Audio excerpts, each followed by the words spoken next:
Hey everyone. Tonight we're diving into the quiet, methodical world of ancient Greek economics, specifically the fascinating contrast between how Athens and Sparta organized their entire societies around completely different ideas about money, work, and wealth. So before you settle in, take a moment to like this, if you enjoy these deep historical dives, and let me know in the comments where you're listening from and what time it is where you are. I always love seeing our global community of history lovers and insomniacs gathering together. Now get comfortable, maybe adjust your pillows, dim those lights. Tonight we're not chasing dramatic battles or legendary heroes. Instead, we're going to explore something much quieter but equally fascinating. How two of history's most influential cities built entirely different economic systems that shaped everything from daily life to the fate of empires. Let's begin our gentle journey into the ancient world. Welcome to the world of ancient Greece, roughly 2,500 years ago. Picture a landscape of scattered city-states, each one a small, independent nation built around a central city. These weren't unified under one government. Instead, hundreds of these polis dotted the Mediterranean coastline like pearls on a string, each developing its own culture, laws, and economic system. Tonight, we're focusing on the two most famous and influential of these city-states, Athens and Sparta. But we're not here for their wars or their politics. We're here for something more fundamental, the quiet, daily rhythms of how they organized work, wealth, and survival, how they answered the basic economic questions that every society must face. Who works? Who owns what? How do we distribute resources? What do we value most? These weren't abstract philosophical questions for the ancient Greeks. They were matters of life and death, prosperity and poverty, freedom and slavery. And the answers that Athens and Sparta gave were so different, so fundamentally opposed, that they created two entirely distinct ways of living. Think of it this way. If economic systems were musical compositions, Athens would be a complex symphony with multiple instruments, intricate harmonies, and surprising modulations. Sparta would be a powerful, steady drumbeat, simple, hypnotic, and absolutely relentless. As we explore these ancient economies tonight, you'll hear the gentle sounds of daily life, the creak of wooden looms, the ring of silver coins in the marketplace, the quiet splash of oars in harbor waters, the rhythmic thud of agricultural tools in fertile soil. These are the sounds of civilization itself, the patient, persistent work of human hands building something larger than themselves. So let your breathing slow and deepen. Let the modern world fade away. We're about to step into a time when the very concepts of democracy and citizenship were being invented, when the foundations of Western economic thought were being laid, when every choice about how to organize society was an experiment whose results would echo through millennia. The sun rises over the Aegean Sea, casting long shadows across marble columns and olive groves.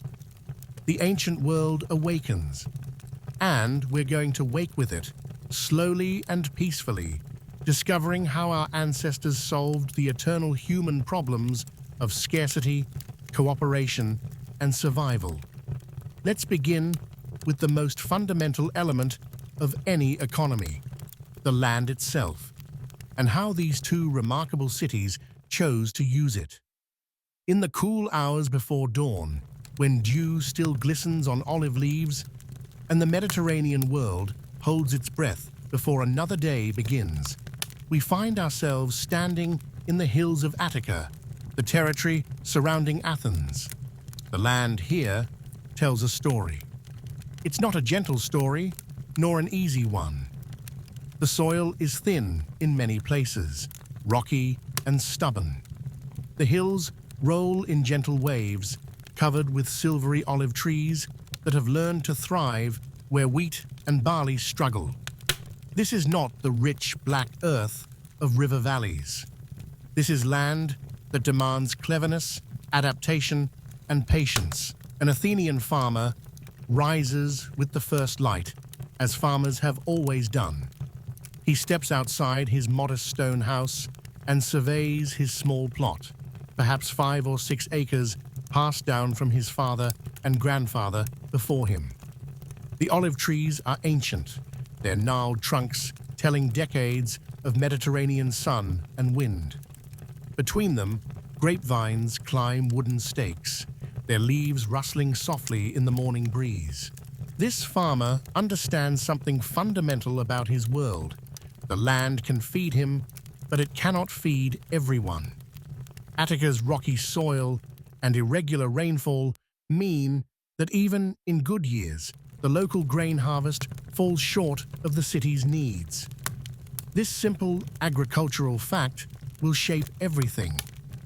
Athens' maritime empire, its democratic politics, its bustling international trade, its complex relationship with slavery and foreign labor. Watch him as he tends his olive grove. Each tree requires individual attention, pruning, fertilizing, protection from the goats that would strip the bark if left unwatched. The olives won't be ready for harvest until late autumn, and then they'll need to be pressed into oil, the liquid gold that flows through Athenian commerce like blood through veins. The oil serves many purposes. It lights the lamps that push back darkness. It preserves food through the winter months. It cleanses the body at the gymnasium. It anoints the athletes who compete for the city's glory. And most importantly for our farmer, it travels well. Sealed in clay amphorae and loaded onto ships, Athenian olive oil reaches markets across the Mediterranean, bringing back the grain that Attica cannot produce in sufficient quantities. The agricultural calendar governs everything. Spring means plowing the small patches suitable for grain, using oxen that are valuable beyond measure. Summer brings the critical work of harvesting barley, never quite enough, but every grain precious. Autumn is for olives and grapes, the crops that actually make farming profitable in this challenging landscape. Winter is for maintenance, repair, and the careful calculation of resources that must last until the next harvest. Land ownership in Athens is complicated, layered with law and custom. Our farmer owns his plot, but it can be mortgaged, divided among sons, sold to pay debts. In earlier generations, before the reforms of the lawgiver Solon, a farmer who couldn't pay his debts might pledge his own body as collateral, becoming a slave on the very land his family had worked for generations. Those dark days are past now, but the memory lingers. Property can still be lost, fortunes can still crumble, but no Athenian citizen can be enslaved for debt. The land has become a foundation for citizenship rather than a trap that swallows the unfortunate. Now let us travel south, across mountains and valleys, to a very different landscape. Sparta lies in the Laconian plain, surrounded by mountains that form a natural fortress. The river Eurotas winds through fertile valley bottom, its seasonal floods depositing rich soil that has been accumulating for millennia. This is generous land, forgiving land, land that rewards even casual attention with abundant harvests. But the man who should be working this soil is not here. Instead, he is on the training grounds outside the city, practicing with spear and shield in the relentless Spartan education system that will occupy most of his adult life. This man is a Spartan citizen, a member of the warrior elite, and his relationship with the land is mediated through others, through the helots who actually work the soil with their calloused hands and bent backs. The helot families assigned to this plot rise even earlier than farmers elsewhere. They have no choice in their labor, no ownership of the land they work, no claim on the crops they grow except what their Spartan master allows them to keep for survival. They are bound to this soil like trees rooted in place, generation after generation of agricultural bondage. Yet listen to the rhythm of their work, the steady swing of bronze hoes, the soft thud of grain being winnowed, the creak of wooden plows drawn by oxen that belong to the Spartan state. There is expertise here, skill passed down through families who have worked this same land for centuries. The helots know every field, every seasonal variation, every trick for maximizing yield from this abundant soil. The Spartan system of land distribution was designed around military necessity and social equality, at least among the citizen class.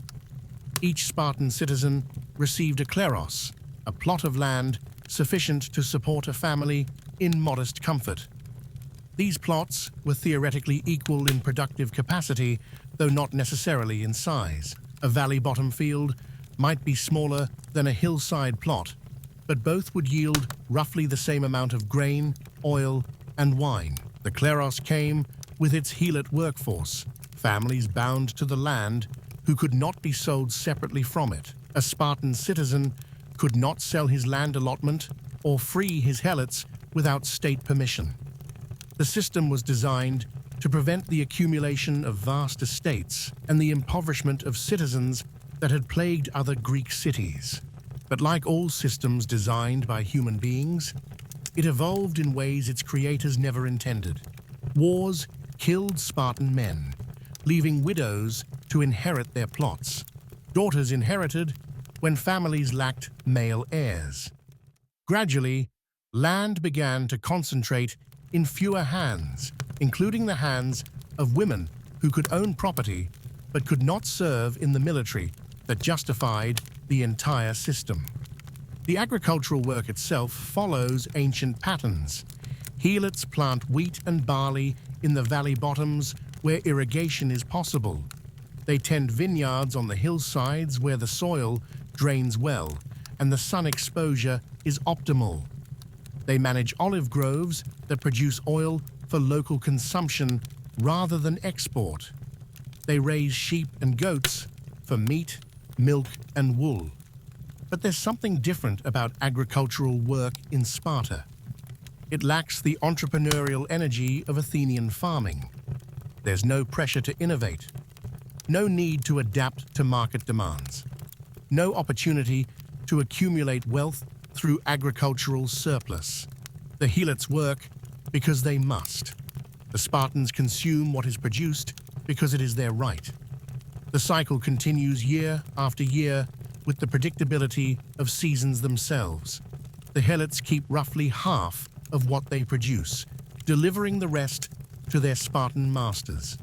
This division is not negotiable, not subject to market forces or annual renegotiation. It is fixed by law and custom, as unchanging as the mountains that ring the Laconian plain. Yet even within this rigid system, there are subtle variations. Some helot families develop expertise in specialized crops or techniques. Some plots prove more productive than others. Some Spartan masters prove more reasonable or demanding than others. The system appears monolithic from the outside, but lived experience reveals countless small differences that matter enormously to the people involved. As evening approaches and the agricultural work of the day winds down, we can observe the fundamental difference between these two economic systems taking shape. In Attica, our small farmer calculates his next moves. How much olive oil can he spare for trade? What goods does he need from the city? Should he risk planting more grain next year, or focus on the olive groves that connect him to international markets? His decisions are his own, within the constraints of law and weather and soil quality. His prosperity depends on his choices.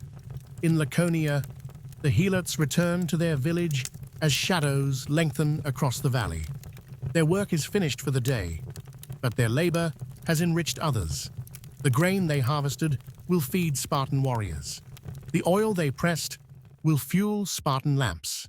They have no decisions to make about crops or markets. Their role is to work, not to choose. Two landscapes, two systems of agriculture, two different answers to the fundamental question of who should work the land and who should benefit from its productivity. The stars emerge above both valleys as the Mediterranean world settles into another night of ancient sleep. Tomorrow the work will continue, as it has for centuries, as it will for centuries more.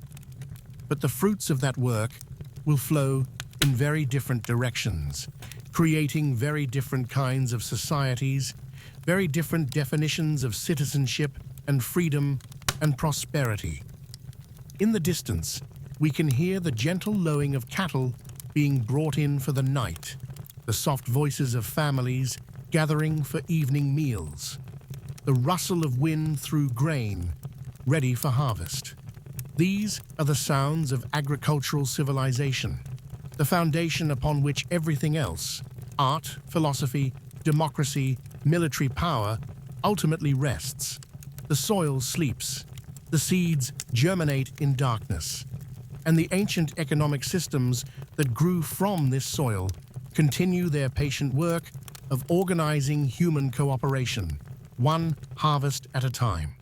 As the morning mist rises from the harbor of Piraeus, we witness one of the most remarkable economic engines of the ancient world slowly coming to life.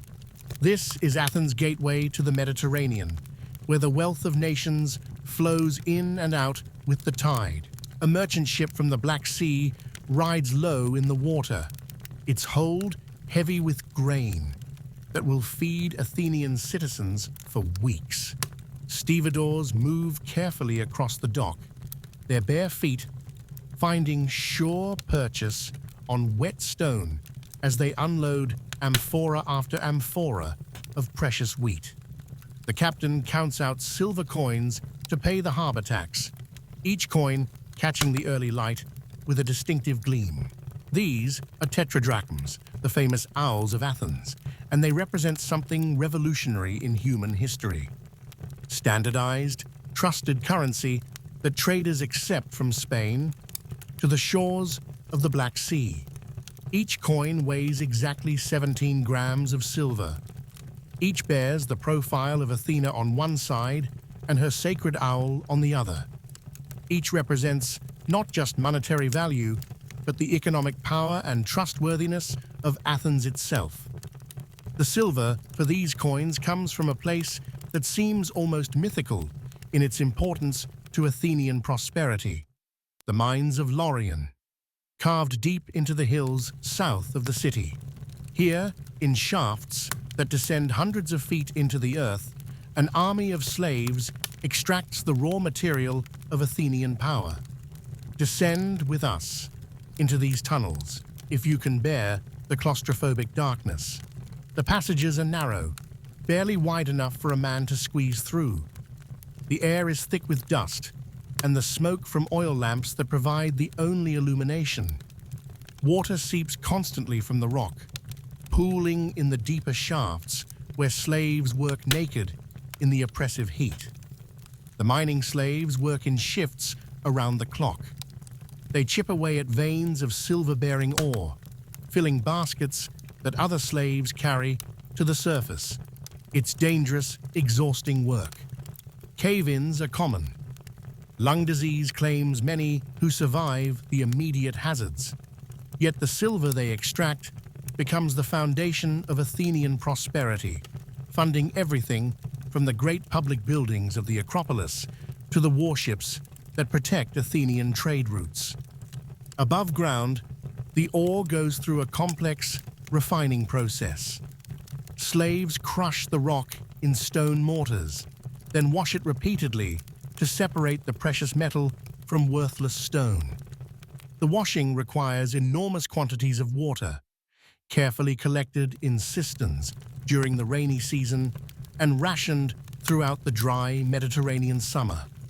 The refined silver travels to workshops in Athens, where skilled craftsmen, many of them metics, foreign residents who bring specialized knowledge from across the Greek world, transform raw metal into coins. The process requires precision and artistry. Each blank must be cut to exact weight. Each must be struck with dies that impress the design clearly and consistently. The work is repetitive, meditative, almost hypnotic in its rhythm. But silver is more than just currency in Athens. It's economic freedom. A merchant with a purse of Athenian owls can trade anywhere in the Mediterranean. A citizen can convert his olive oil or pottery into silver, then use that silver to buy grain from Egypt or timber from the north. The standardized currency creates what we might recognize as the world's first truly international marketplace. This economic openness extends to the people who make it work. Athens welcomes foreign merchants, skilled craftsmen, and entrepreneurs from across the known world. These metics cannot vote or own land, but they can accumulate wealth, establish businesses, and integrate into Athenian society in ways that benefit everyone.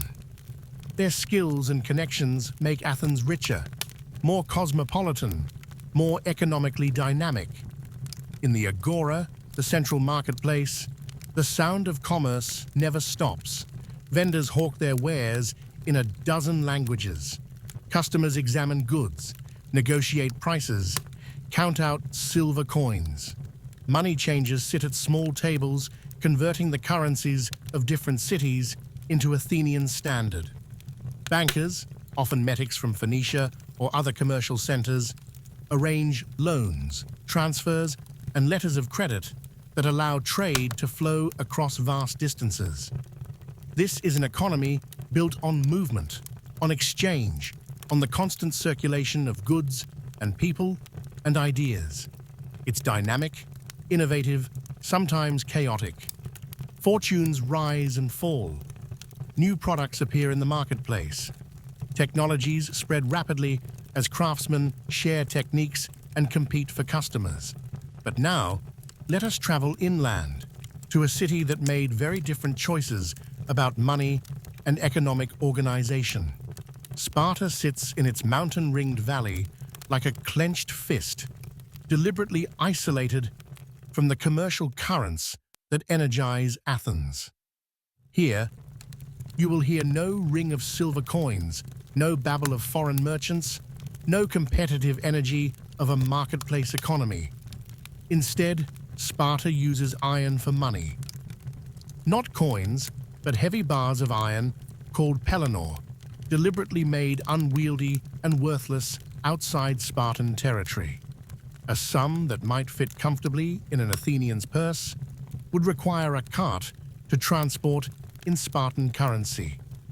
This is not an accident or a sign of technological backwardness.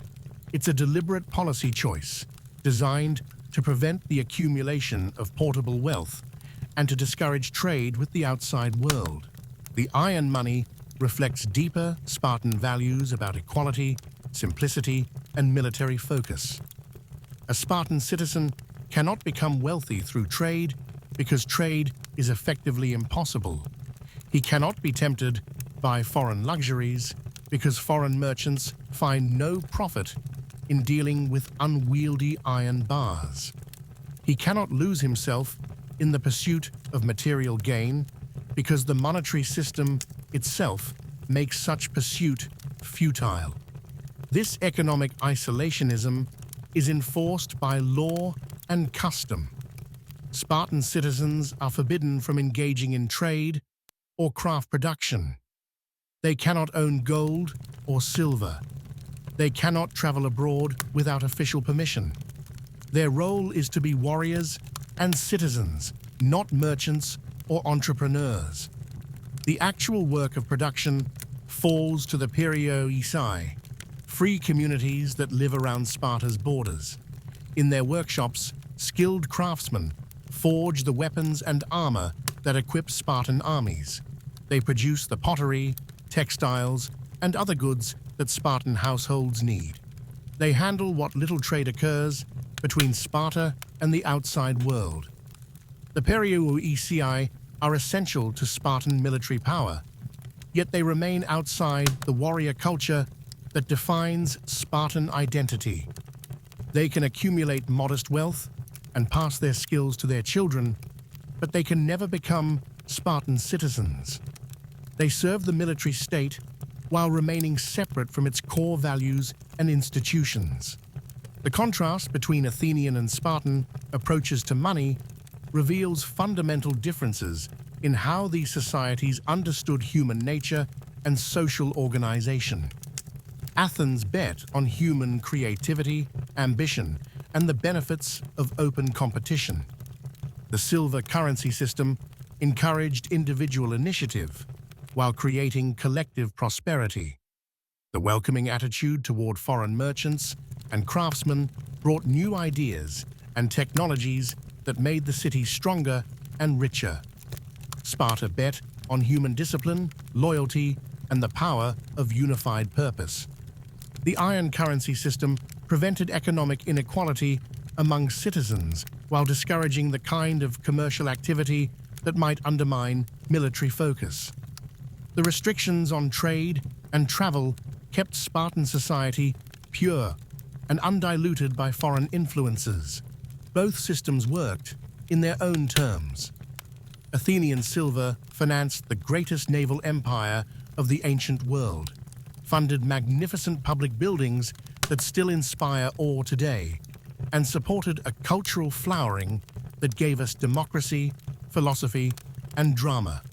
Spartan iron, or rather the military system it helped maintain, created the most formidable army in Greece and enabled a small city to dominate much larger neighbors for centuries. But both systems also contained internal tensions and contradictions. Athens' openness to foreign influence and commercial innovation created wealth and dynamism, but it also increased inequality and social tension.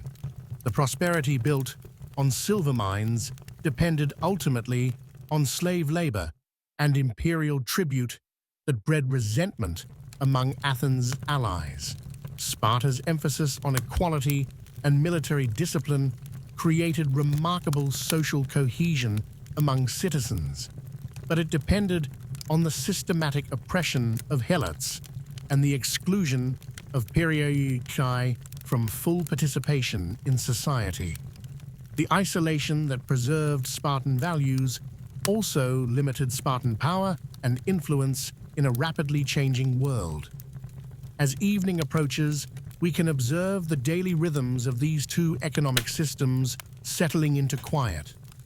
In Athens, merchants calculate the day's profits and losses, slaves bank the fires in workshops, and ships prepare to sail with the morning tide. The silver flows like water, finding its level, lubricating the machinery of commerce.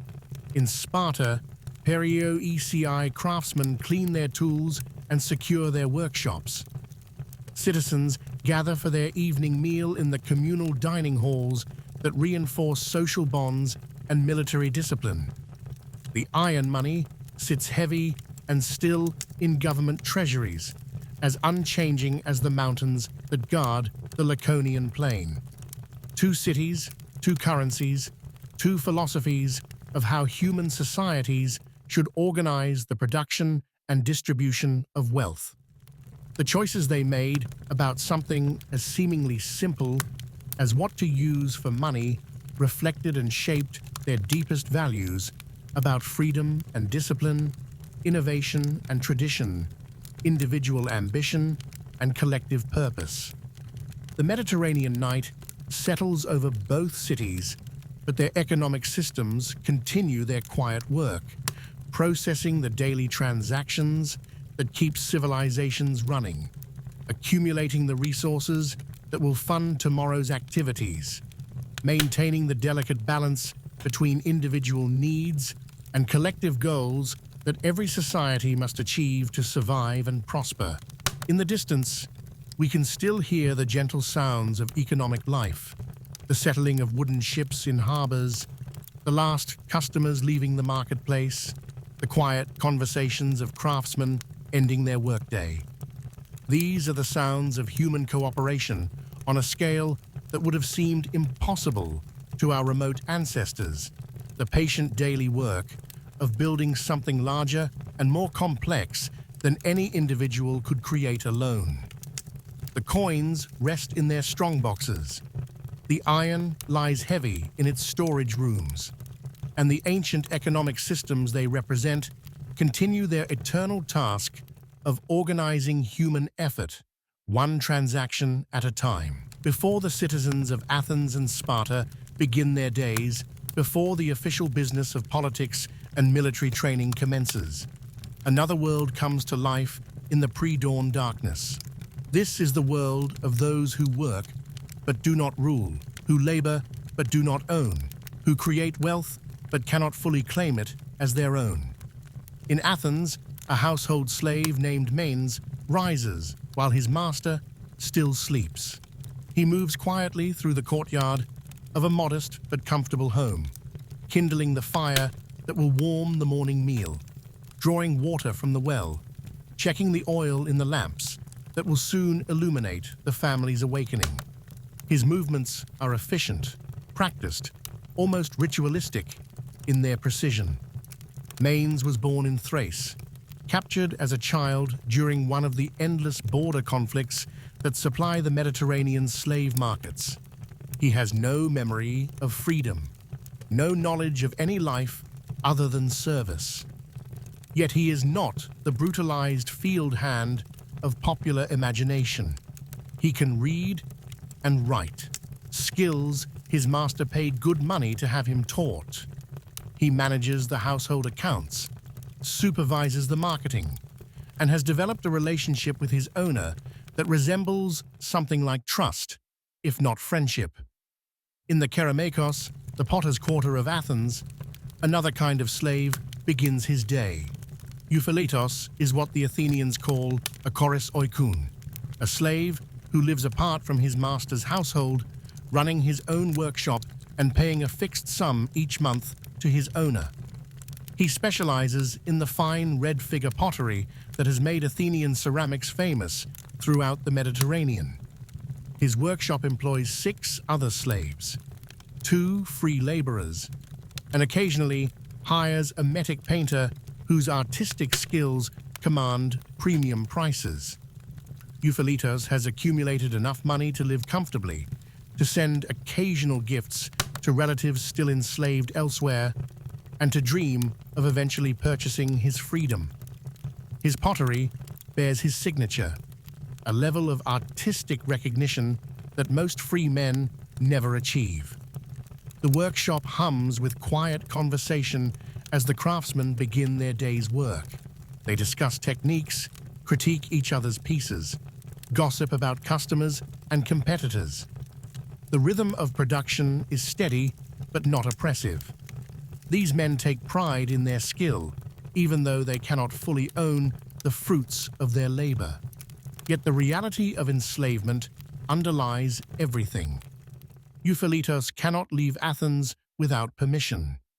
He cannot legally marry, though he lives with a woman who shares his life and bears his children. He cannot own property in his own name or seek legal redress for wrongs committed against him. However comfortable his circumstances, however respected his skills, he remains fundamentally powerless in ways that touch every aspect of his existence. The female slaves who work in Athenian households inhabit yet another economic niche. Thrata, a Thracian woman who serves as a wool worker in a wealthy household, sits at her loom as the morning light strengthens.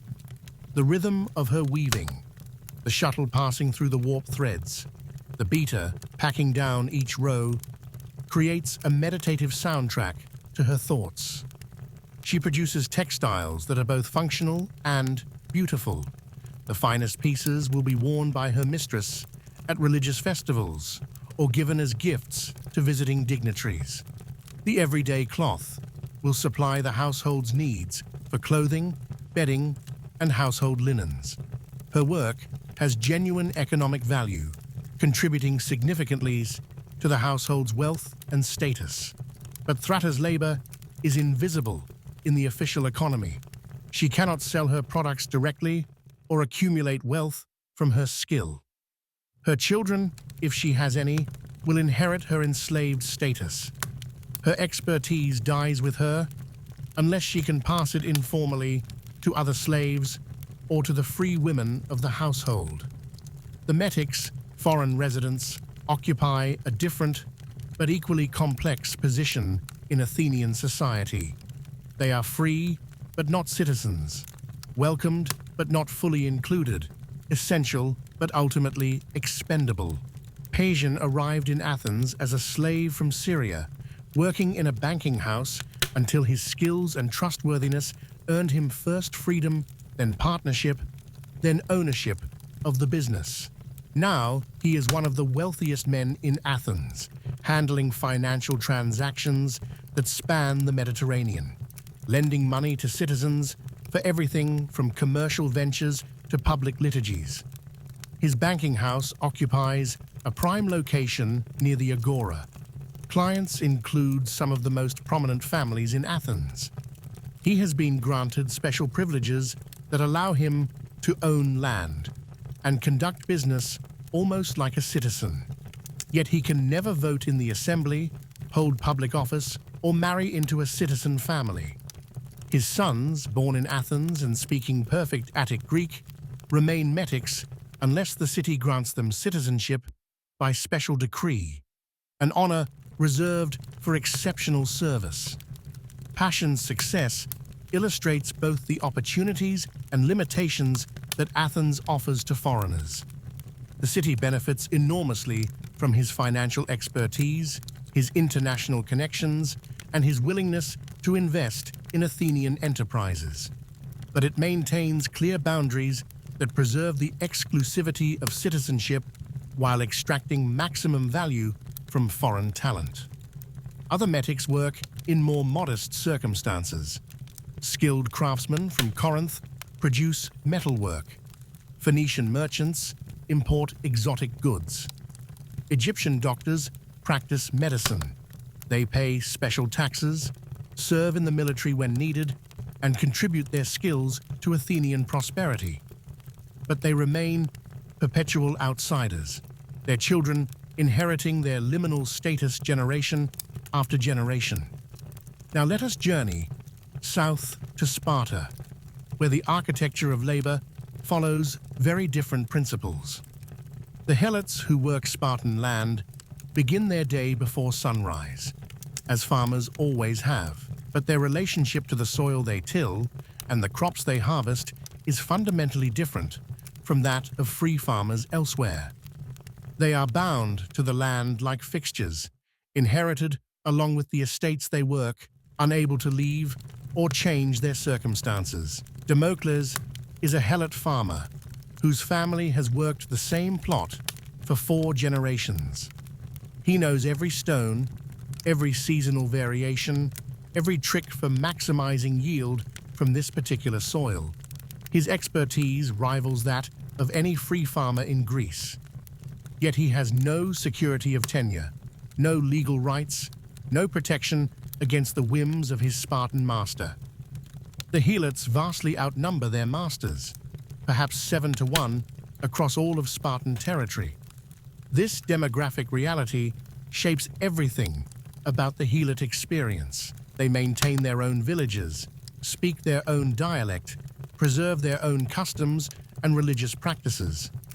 In many ways, they function as a conquered nation, living within Spartan borders, but they live always under threat of violence. Each year, the Spartan government formally declares war on the helots, making their killing no crime under Spartan law. Young Spartan men, as part of their military training, participate in the Cryptia, secret missions to terrorize helot communities and eliminate potential leaders. The Perioeci, the dwellers around, occupy the middle tier of Spartan society. Free, but not citizens, they handle the commercial and manufacturing activities that Spartan law forbids to citizens. In workshop towns scattered across Laconia and Messenia, they produce the weapons, tools, and household goods that keep Spartan society functioning.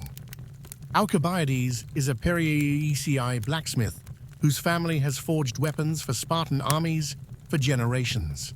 His workshop produces spearheads, sword blades, and bronze armor of exceptional quality. Spartan warriors trust their lives to his craftsmanship, yet he can never join their ranks or participate in their political discussions. The Perioeci enjoy considerable autonomy in their own communities. The contrast between Athenian and Spartan labor systems reflects deeper philosophical differences about human nature and social organization. Athens, with its more fluid boundaries and opportunities for advancement, attracts talent from across the Mediterranean. The city benefits from this diversity, gaining skills, connections, and innovations that increase its wealth and power. But Athenian flexibility comes with costs. The opportunities for some slaves and metics to improve their circumstances exist alongside harsh exploitation of others. The silver mines that fund Athenian prosperity consume thousands of lives. The household slaves who enable citizen leisure live in conditions of complete dependence. The metics who enrich Athenian culture remain forever excluded from political participation. Sparta's rigid hierarchy eliminates the uncertainty and competition that characterize Athenian society. Everyone knows their place, their duties, and their limitations. This clarity enables remarkable military efficiency and social cohesion among the citizen class. But it also wastes human potential on a massive scale, preventing talented helots and Perioeci from contributing fully to Spartan society. The demographic mathematics of both systems contain inherent tensions. Athens depends on continuing immigration to replace slaves lost to death, manumission, and escape. The city must constantly balance the benefits of foreign skills against the risks of foreign influence. Sparta faces the opposite problem: a declining citizen population ruling over a growing helot majority that grows more resentful with each generation. As the working day winds down in both cities, we can observe the invisible economy that sustains ancient Greek civilization settling into temporary quiet. Slaves bank the fires in workshops, store the tools, and prepare for another day of labor that enriches others. Metics close their shops and banking houses, counting profits they can accumulate but never fully secure.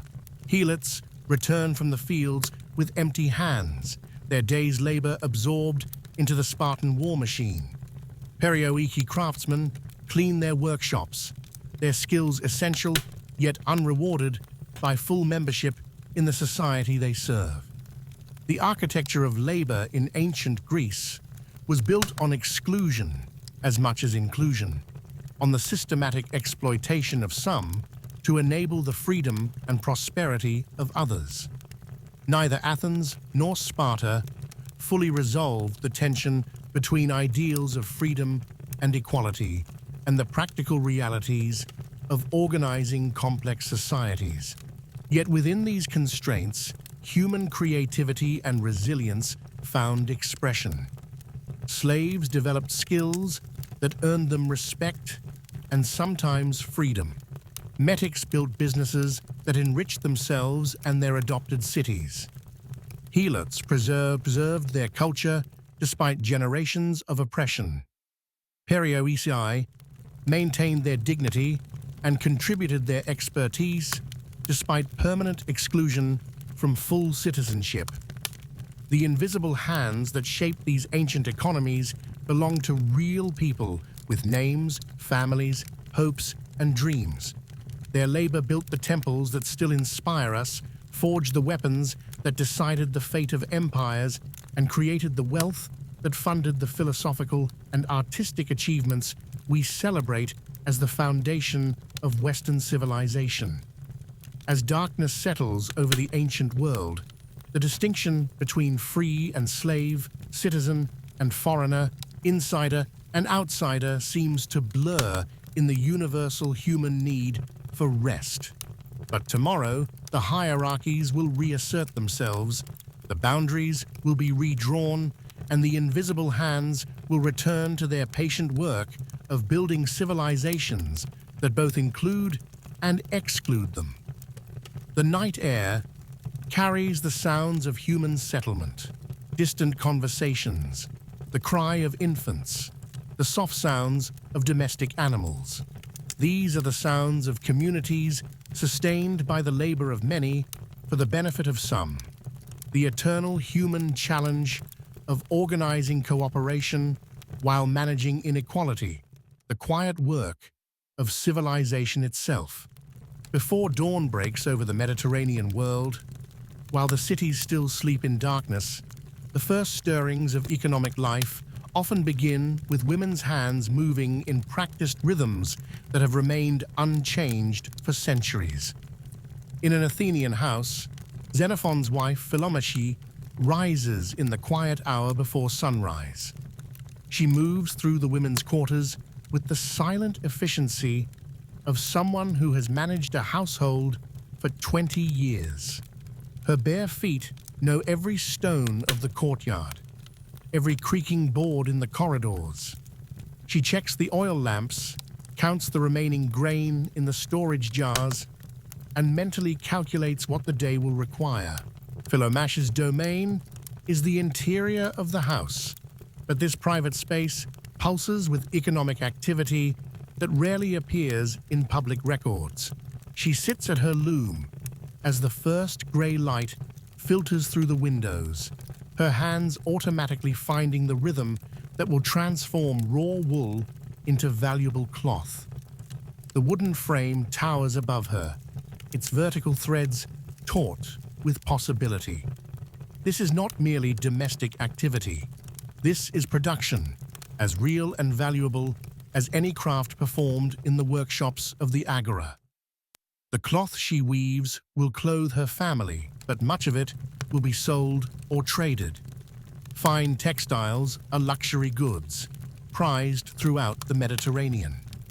A wealthy Athenian woman might supervise a dozen slave women at their looms, managing what amounts to a textile factory hidden within domestic walls. The income from this work, while legally belonging to her husband, gives Philomache genuine influence within the household economy. She decides which slaves to purchase for the workshop, negotiates with merchants who buy the finished cloth, and allocates resources between immediate needs and long-term investments. Her economic judgment shapes the family's prosperity as much as her husband's political activities. Her dowry represents another form of economic power, though a complicated one. When she married, her father provided her with property, slaves skilled in textile work, silver vessels, jewelry, and a substantial sum of money. This wealth legally belongs to her husband during the marriage, but it remains tied to her person. Should he die or divorce her, the dowry returns to her family. Should she die, it passes to her children. Some Athenian women accumulate substantial wealth through strategic dowry management and inheritance. They cannot own land directly under Athenian law, but they can control it through male relatives who act as their legal representatives. Wealthy widows sometimes become silent partners in trading ventures, providing capital while remaining invisible in official records. The religious sphere offers women their most visible economic roles in Athenian society. Priestesses manage temple treasuries, oversee complex sacrificial rituals, and control resources that sometimes rival those of wealthy private citizens. The priestess of Athena Polias, protector of the city, handles finances that include tribute from allied cities, offerings from grateful citizens, and revenue from temple properties. Festival sponsorship provides another avenue for female economic participation. Wealthy women fund choruses for religious celebrations, provide costumes and equipment for processions, and host public feasts that demonstrate their family's prosperity. These liturgies, as they're called, are expensive obligations that wealthy families cannot refuse without losing social standing. Yet, for all these forms of economic activity, Athenian women remain legally dependent on male guardians throughout their lives. They cannot make large financial transactions independently, cannot appear in court without a male representative, and cannot inherit property directly if they have male siblings.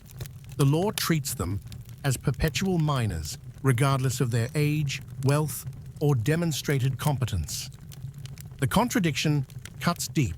Women whose labor and management skills are essential to household prosperity are denied the legal standing to control that prosperity directly.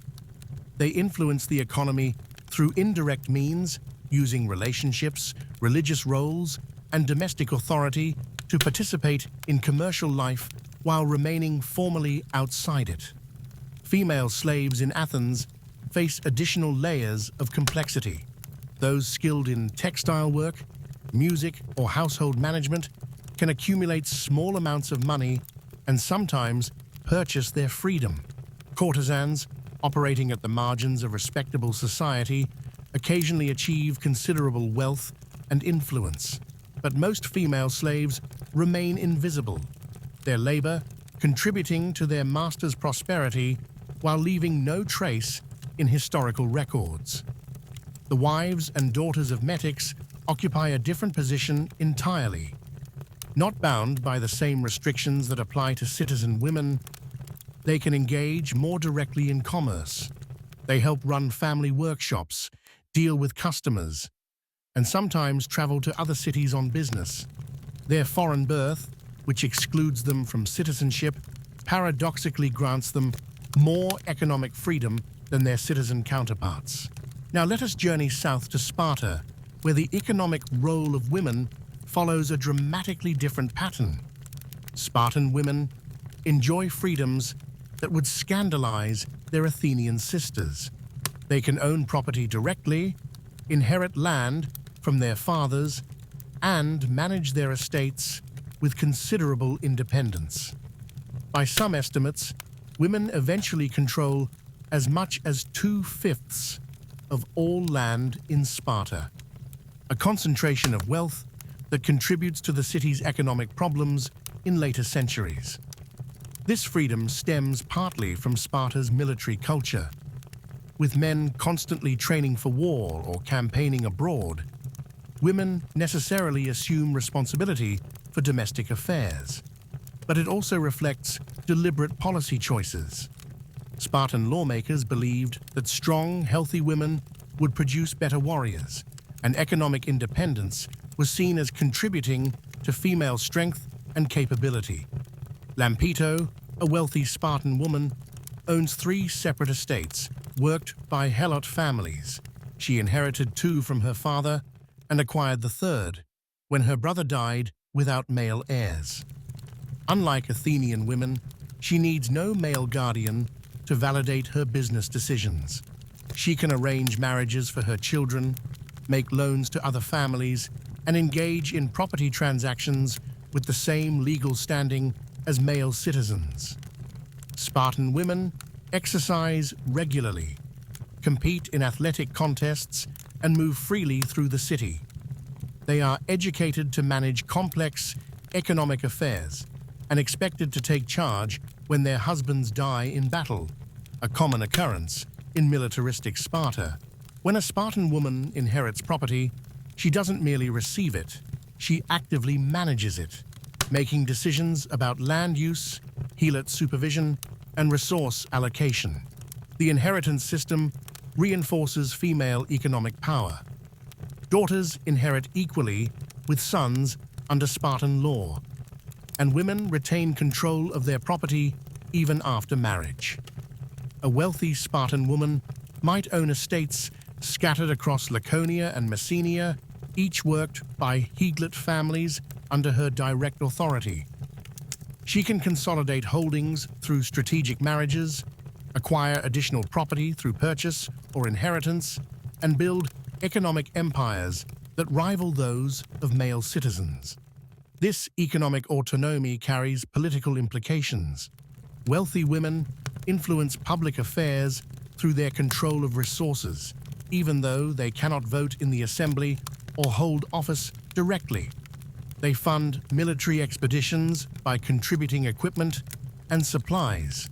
They sponsor religious festivals that reinforce civic unity. They support political allies through strategic lending and economic cooperation. Yet Spartan women's freedom comes with strict obligations. They are expected to produce healthy children for the state, surrendering their sons to the military education system at age 7. Their marriages are arranged primarily for eugenic purposes, designed to breed the strongest possible warriors. Their economic independence serves state military needs rather than personal fulfillment. The helot women who work Spartan estates experience yet another form of economic relationship. They labor in the fields alongside men. Their agricultural expertise, essential to Spartan prosperity. They bear children who inherit their enslaved status, creating the next generation of workers. They live under constant threat of violence from their masters, yet they also maintain their own communities and economic relationships within the helot population. Some helot women develop specialized skills that give them modest economic leverage. They serve as midwives, healers, or craftswomen within helot communities. They manage small-scale trade in goods that Spartans consider beneath their attention. They accumulate tiny amounts of property that can be passed to their children, creating modest dynasties of skill and knowledge within the enslaved population. Periowiki women occupy a middle position in Spartan society. Free, but not citizens, they can own property and engage in commerce without the restrictions that apply to either helots or Spartan citizens. Some become successful merchants, particularly in the textile trade that supplies military needs. Others develop craft specializations that earn them comfortable livings and respected positions in their communities. The contrast between Athenian and Spartan approaches to women's economic roles reflects broader differences in social organization and values. Athens, with its emphasis on democratic participation and public life, confined women to private spaces where their economic contributions remained largely invisible. The ideology of separate spheres, men in public, women in private, masked the reality of female economic participation while denying women the legal recognition that would match their actual contributions. Sparta, focused on military effectiveness and demographic concerns, granted women the economic freedom necessary to manage resources and raise future warriors. But this freedom served state purposes rather than individual rights. Spartan women gained economic autonomy as instruments of military policy, not as recognition of their inherent equality or capability. Neither system fully recognized women as autonomous economic actors in the modern sense. Athenian women exercised economic influence through indirect means, using dowries, household management, and religious roles to participate in commercial life while remaining legally dependent. Spartan women gained direct control over property, but primarily as agents of state demographic and military policy. The economic contributions of women in both cities formed an invisible foundation beneath the more visible economy of markets and public life. They produced the textiles that clothed families and generated trade income. They managed the households that enabled male political and military activities. They controlled resources that funded public projects and military expeditions. Yet their work remained largely unrecognized in official records and legal frameworks. As evening shadows lengthen across both cities, the rhythm of women's work continues unchanged. Looms click softly in courtyards where oil lamps push back the darkness. Household accounts are balanced, tomorrow's work is planned, and children are fed and settled for the night. The economic engine powered by female labor runs quietly, efficiently, invisibly. The morning will bring the same rhythms: early rising, resource allocation, production supervision, and the countless small decisions that keep households and cities functioning. Women's economic participation will remain essential yet marginal, influential yet constrained, productive yet largely uncompensated. In the growing darkness, as both cities settle into sleep, the contributions of half the population fade from public view like stars obscured by clouds. But they continue nonetheless, supporting and sustaining the economic life of ancient Greece with the patient persistence of water wearing away stone, shaping the landscape gradually but permanently through the accumulated force of countless small actions. The loom stands silent in the moonlight, its threads waiting for morning hands to resume their ancient work of weaving together the fabric of economic life, one strand at a time.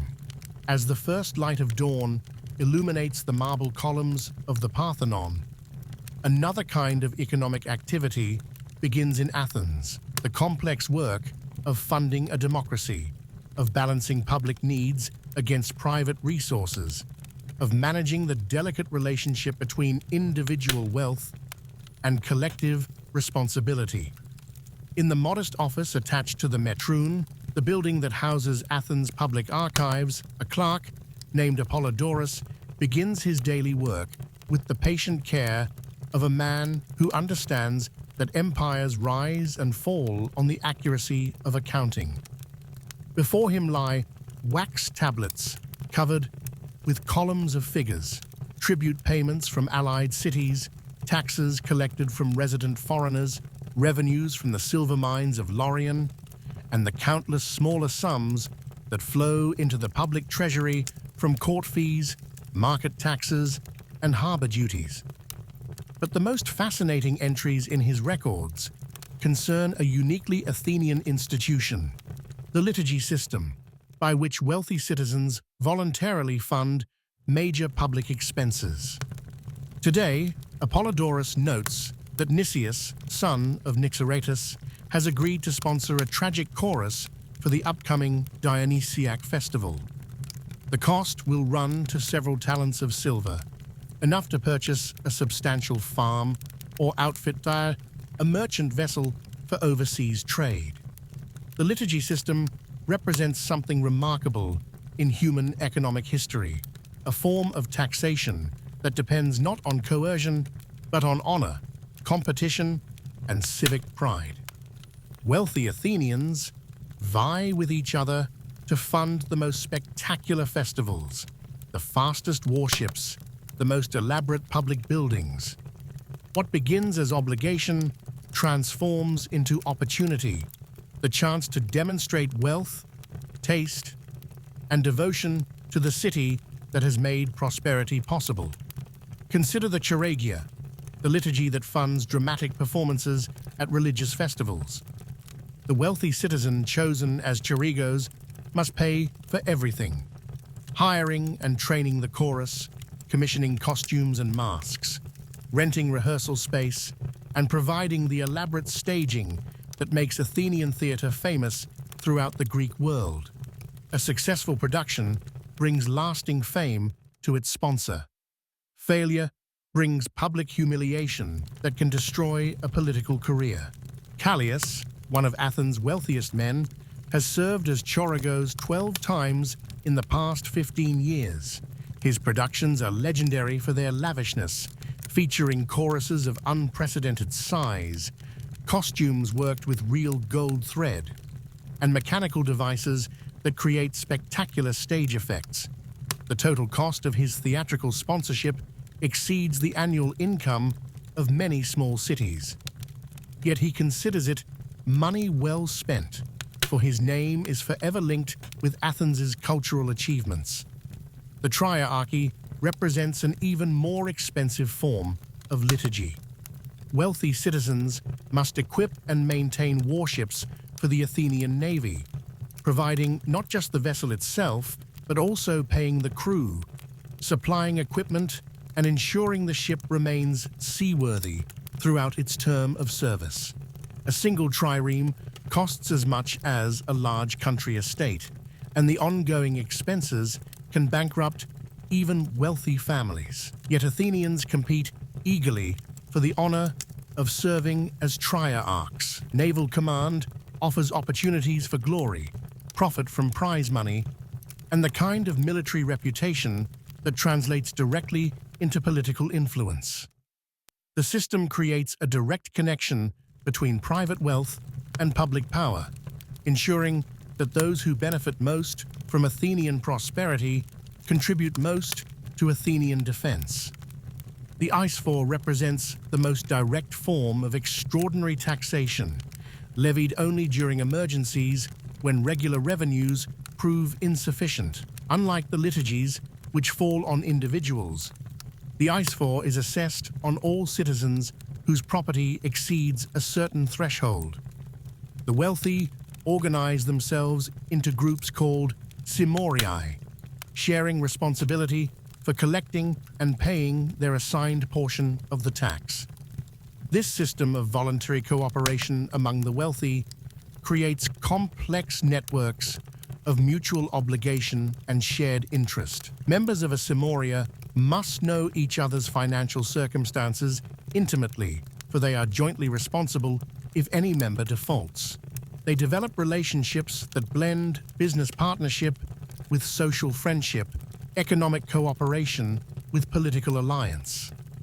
The most controversial aspect of Athenian public finance is the antidosis, a legal procedure that allows a citizen assigned an expensive liturgy to challenge another citizen he believes to be wealthier. The challenger can demand either that the other man accept the liturgy or that they exchange properties entirely. This dramatic procedure rarely results in actual property exchange, but it serves as a powerful tool for ensuring that the burden of public service falls on those most able to bear it. The psychological effect of the antidosis extends far beyond the few cases that actually come to trial. Wealthy Athenians know that ostentatious displays of wealth might trigger challenges to their claimed poverty, forcing them to accept expensive liturgies or reveal the true extent of their assets. This creates incentives for both honest reporting of wealth and modest public behavior, even among the very rich. The system works because it aligns private incentives with public needs. Wealthy Athenians gain social status, political influence, and business connections through their liturgical service. They compete with rivals by funding increasingly spectacular projects.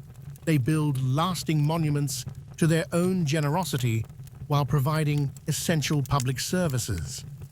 The city benefits from voluntary contributions that often exceed what could be raised through direct taxation.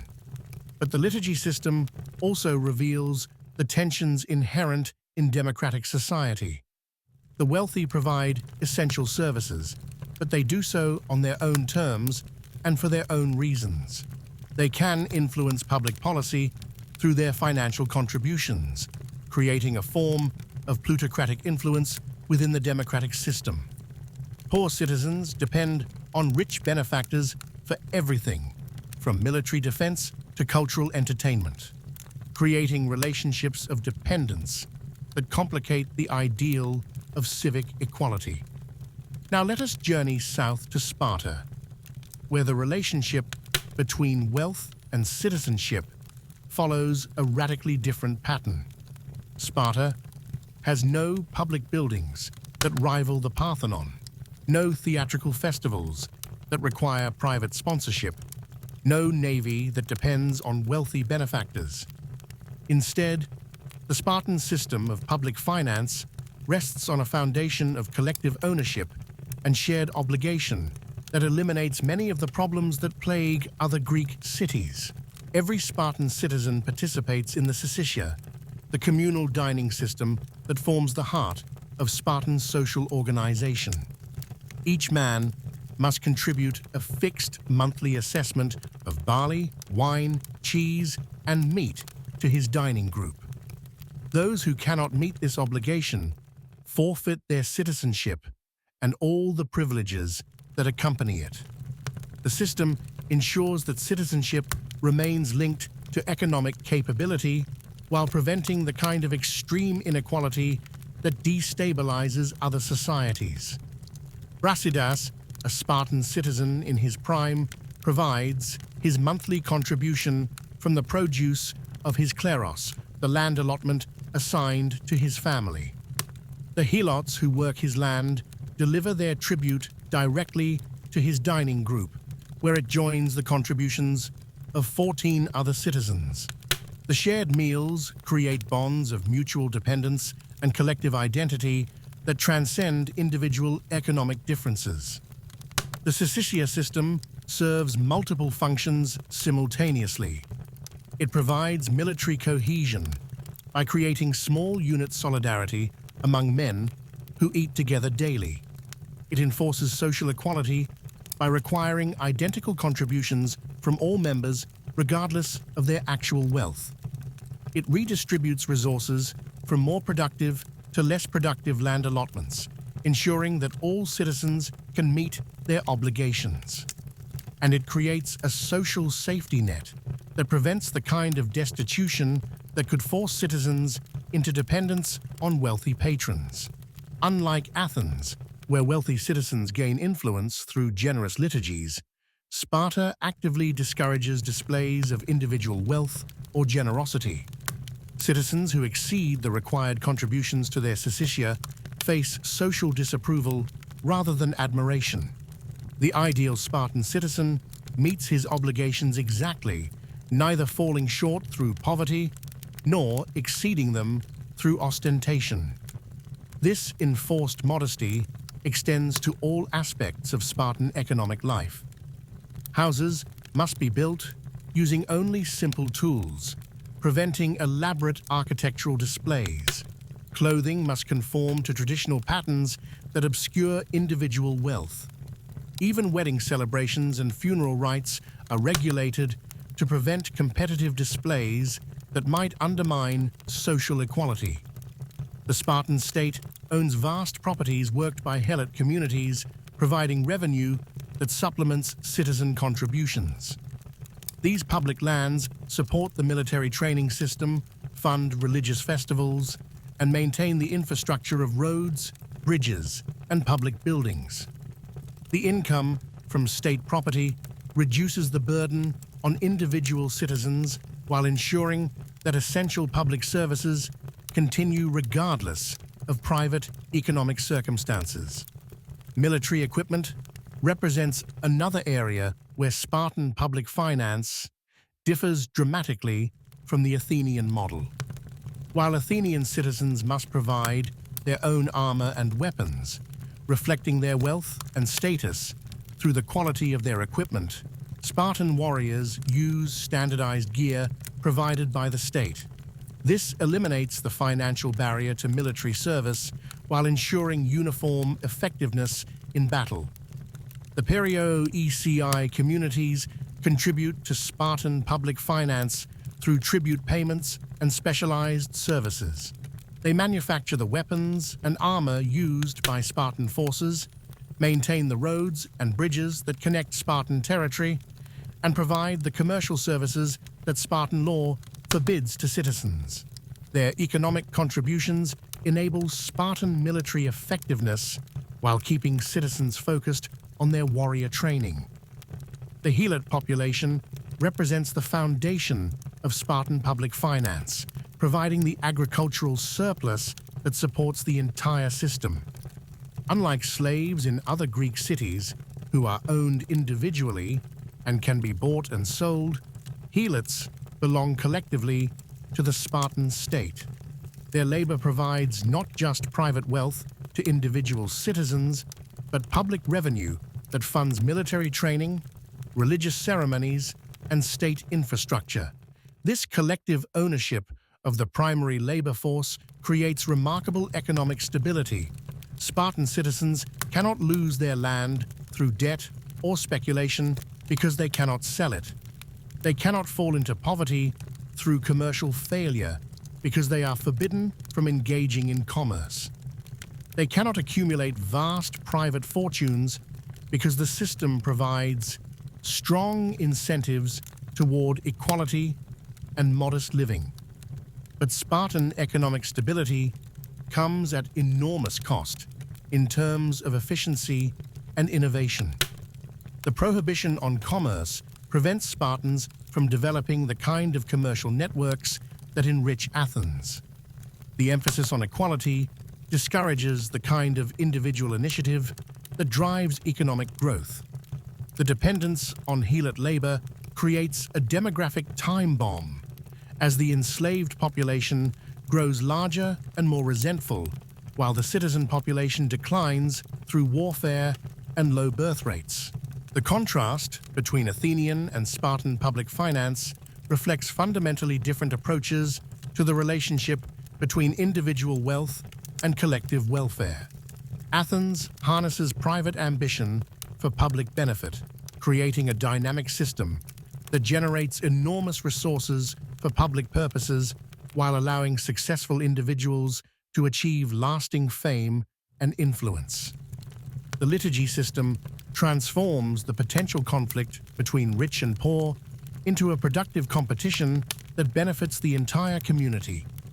Sparta subordinates individual economic interest to collective military effectiveness, creating a stable system that prevents the kind of class conflict that tears apart other societies while ensuring that essential public services continue regardless of private circumstances.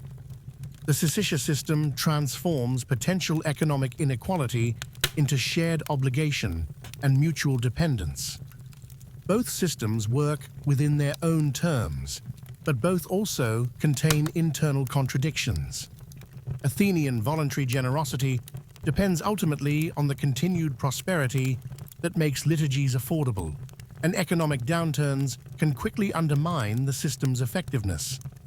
Spartan enforced equality depends on the continued submission of the helot population, and demographic changes gradually erode the foundations of citizen society. As evening settles over both cities, the different approaches to public finance shape the rhythm of civic life. In Athens, wealthy citizens gather in private symposia to discuss which liturgies they might accept next year, balancing public obligation against private interest. In Sparta, citizens gather in their common messes to share identical meals funded by identical contributions, reinforcing bonds of equality and mutual obligation.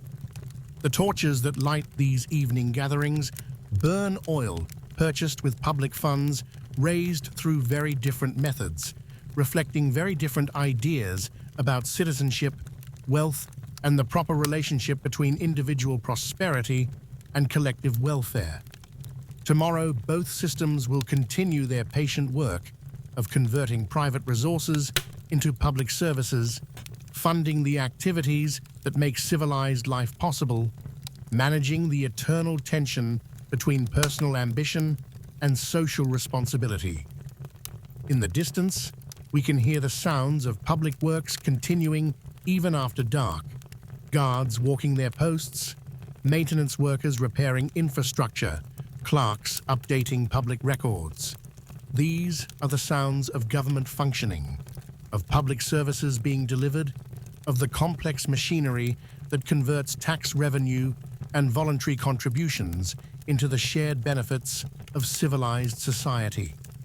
The accounts balance and the records are filed, and the ancient economic systems settle into temporary quiet, preparing for another day of managing the resources that keep democracies and military states functioning, one careful calculation at a time. In the cool hour before the Athenian agora fills with the day's commerce, we find ourselves in the stoa of the King Archon, where the most fundamental questions of economic life are resolved through the patient application of law.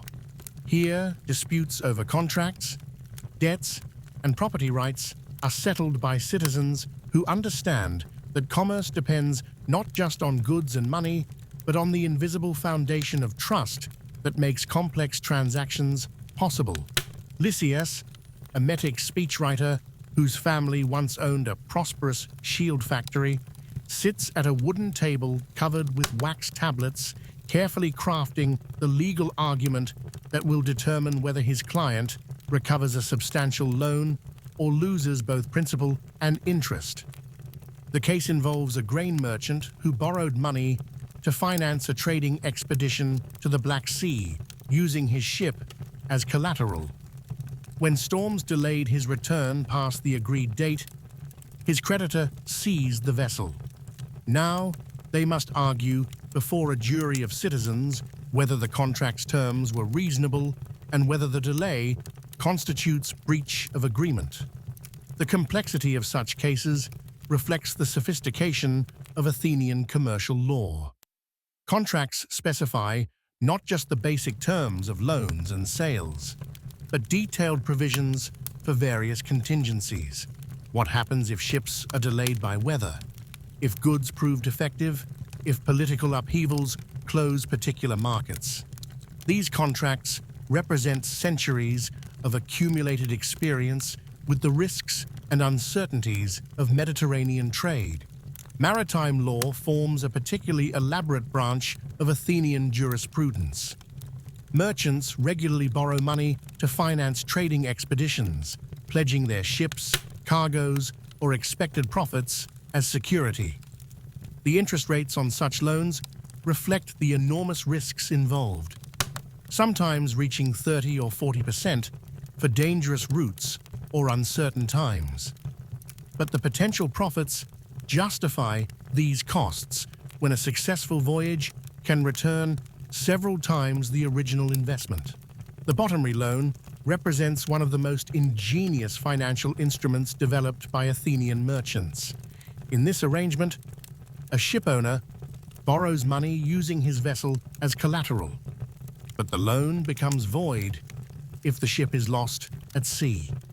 This transfers the risk of maritime disaster from borrower to lender, allowing shipowners to undertake voyages they could not otherwise afford, while providing investors with opportunities for high returns that compensate for the possibility of total loss.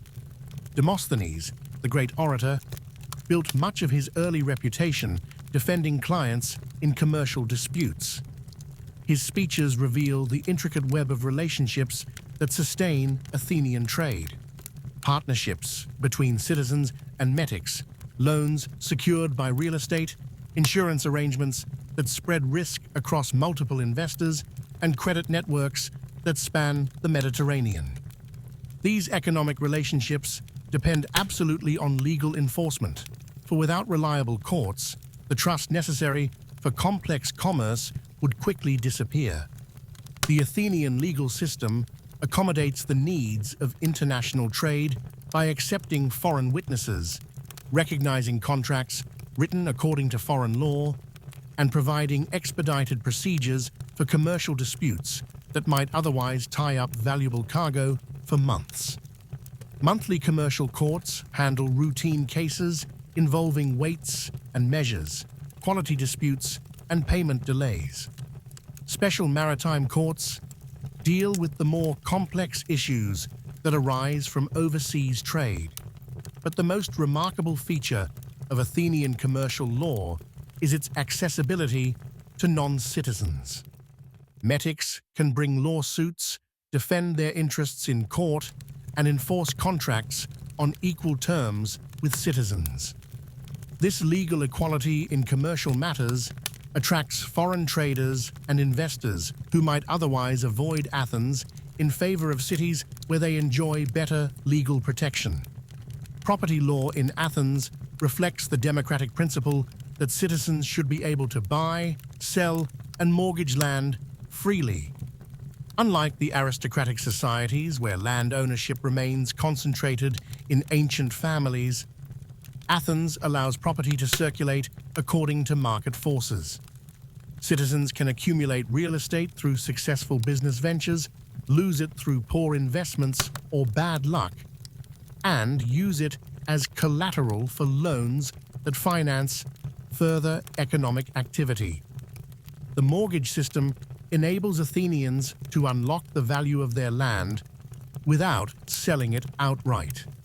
Property owners can borrow against their real estate to finance trading expeditions, expand workshops, or meet the expenses of public liturgies.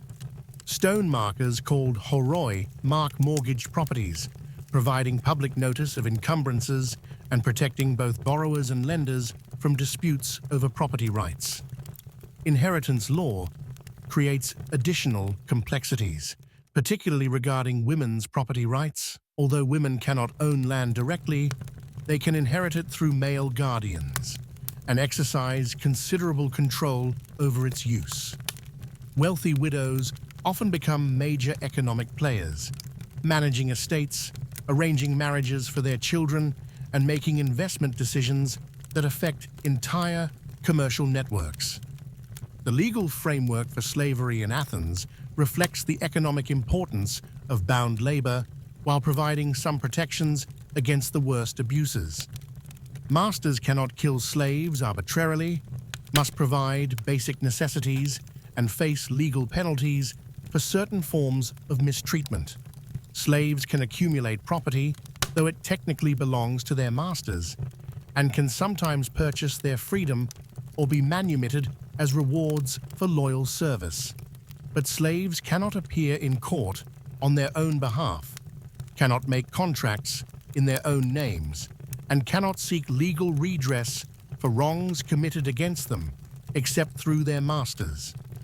Their legal non-existence creates a parallel economy of relationships and transactions that operate outside the formal system while remaining essential to its functioning. Now let us travel south to Sparta, where the relationship between law and economic life follows a completely different pattern. Sparta famously has no written laws, relying instead on the unwritten customs that supposedly date back to the legendary lawgiver Lycurgus. This oral tradition creates both stability and flexibility. Stability because the fundamental principles remain unchanged across generations. Flexibility because specific applications can adapt to changing circumstances without formal amendment procedures. The absence of written commercial law reflects Sparta's deliberate rejection of the kind of complex economic relationships that characterize Athenian society. Spartan citizens cannot engage in trade, cannot lend money at interest, cannot accumulate portable wealth. The legal system need not address commercial disputes because commercial activity is prohibited to the very people who would have legal standing to bring such cases. Property law in Sparta serves military rather than economic purposes. Land holdings cannot be sold or mortgaged because they are designed to support citizen warriors, not to generate profit through market transactions. The kleros system ensures that each citizen family has sufficient resources to meet its obligations to the common mess and military service, but it prevents the kind of land speculation and accumulation that drives economic development elsewhere. Inheritance follows strict rules designed to preserve the military effectiveness of citizen families. Land passes to male heirs when possible, but women can inherit substantial property when no sons survive. This occasionally creates wealthy heiresses who control multiple kleroi, concentrating land ownership in ways that the original system was designed to prevent. The legal status of helots reflects their unique position as state property rather than private slaves. Individual Spartans cannot sell, free, or mistreat helots arbitrarily because they belong to the community as a whole. But this collective ownership also means that helots have no legal protection against state violence, and the annual declaration of war against them legalizes any actions taken by Spartan authorities. Perioeci enjoy more legal rights than helots, but fewer than citizens. They can own property, make contracts, and seek legal redress within their own communities, but they cannot intermarry with Spartan families, cannot participate in Spartan political life, and cannot appeal decisions made by Spartan authorities. Their legal status reflects their role as essential but subordinate members of the Spartan system. The contrast between Athenian and Spartan approaches to law and economics reveals fundamentally different assumptions about human nature and social organization. Athens develops elaborate legal mechanisms to regulate and support complex economic relationships, recognizing that prosperity depends on trust, predictability, and fair resolution of disputes. The sophistication of Athenian commercial law enables the kind of long-distance trade and financial innovation that makes the city wealthy and powerful. Sparta simplifies legal relationships by prohibiting the activities that create legal complexity. Citizens cannot engage in commerce, so commercial law becomes unnecessary. Property cannot be freely transferred, so property law remains simple and stable. Economic relationships remain embedded in kinship and military obligation rather than market transactions, reducing the need for formal legal mechanisms. Both approaches have advantages and limitations. Athenian legal complexity enables economic innovation, but also creates opportunities for fraud, manipulation, and abuse. The courts become battlegrounds where wealthy litigants use their resources to gain advantages over poorer opponents. Legal procedures, however fair in theory, often favor those who can afford the best advocates and who understand the system's intricacies. Spartan legal simplicity eliminates many sources of conflict and inequality, but also limits economic development and adaptation. The prohibition on commercial activity prevents Spartans from participating in the wider Mediterranean economy. The restrictions on property transfer limit their ability to respond to changing circumstances or to take advantage of new opportunities. The enforcement mechanisms also differ dramatically between the two cities. Athens relies on citizen juries to resolve disputes, creating a democratic system that reflects community values, but sometimes produces inconsistent or politically motivated decisions. Wealthy litigants can influence outcomes through their connections, their rhetorical skills, or their ability to hire talented advocates. Sparta relies on traditional authority and social pressure to maintain order, creating a stable system that rarely requires formal legal procedures but offers little recourse for those who fall victim to injustice. The absence of independent courts means that disputes are resolved by the same authorities who benefit from the existing system, creating inherent conflicts of interest. The role of contracts illustrates these differences clearly. In Athens, written contracts specify obligations in detail, anticipate potential problems, and provide mechanisms for resolution when disputes arise. These documents enable strangers to engage in complex transactions with confidence that their agreements will be enforced fairly. In Sparta, most economic relationships are embedded in kinship, citizenship, or traditional obligation rather than voluntary contract. Citizens contribute to their common messes because membership requires it, not because they have negotiated specific terms.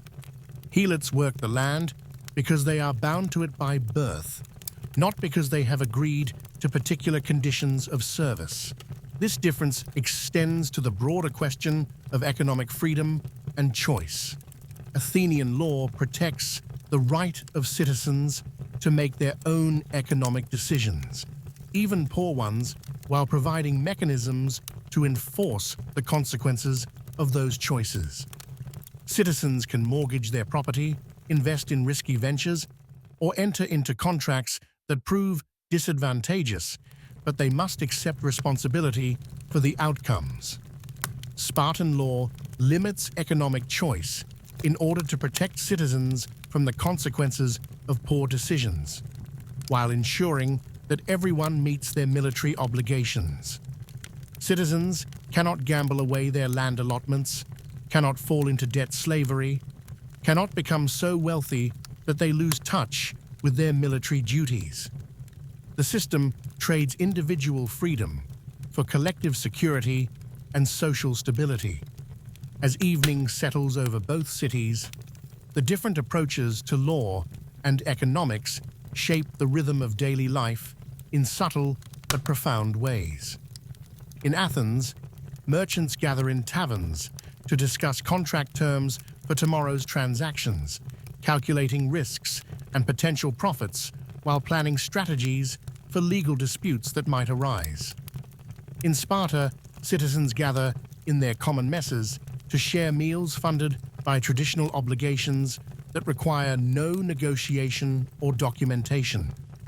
The oil lamps that illuminate these evening gatherings burn steady and bright, fueled by commerce that depends ultimately on legal frameworks that make trust possible between strangers.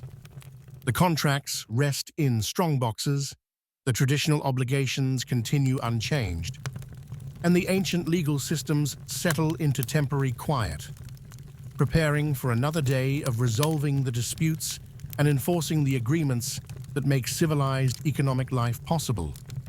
In the distance, we can hear the sounds of a legal system at rest, guards making their rounds, scribes filing the day's documents, citizens discussing tomorrow's court cases.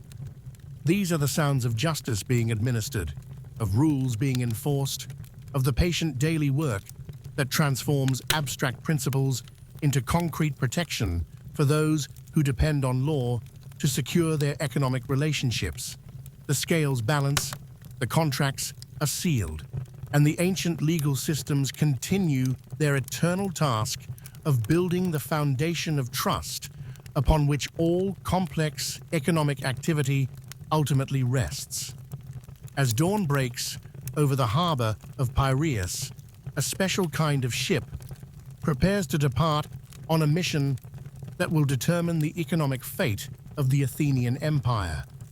This is not a merchant vessel loaded with goods for trade, but a state trireme carrying officials whose job is to collect the annual tribute that flows from allied cities across the Aegean to the treasury of Athens.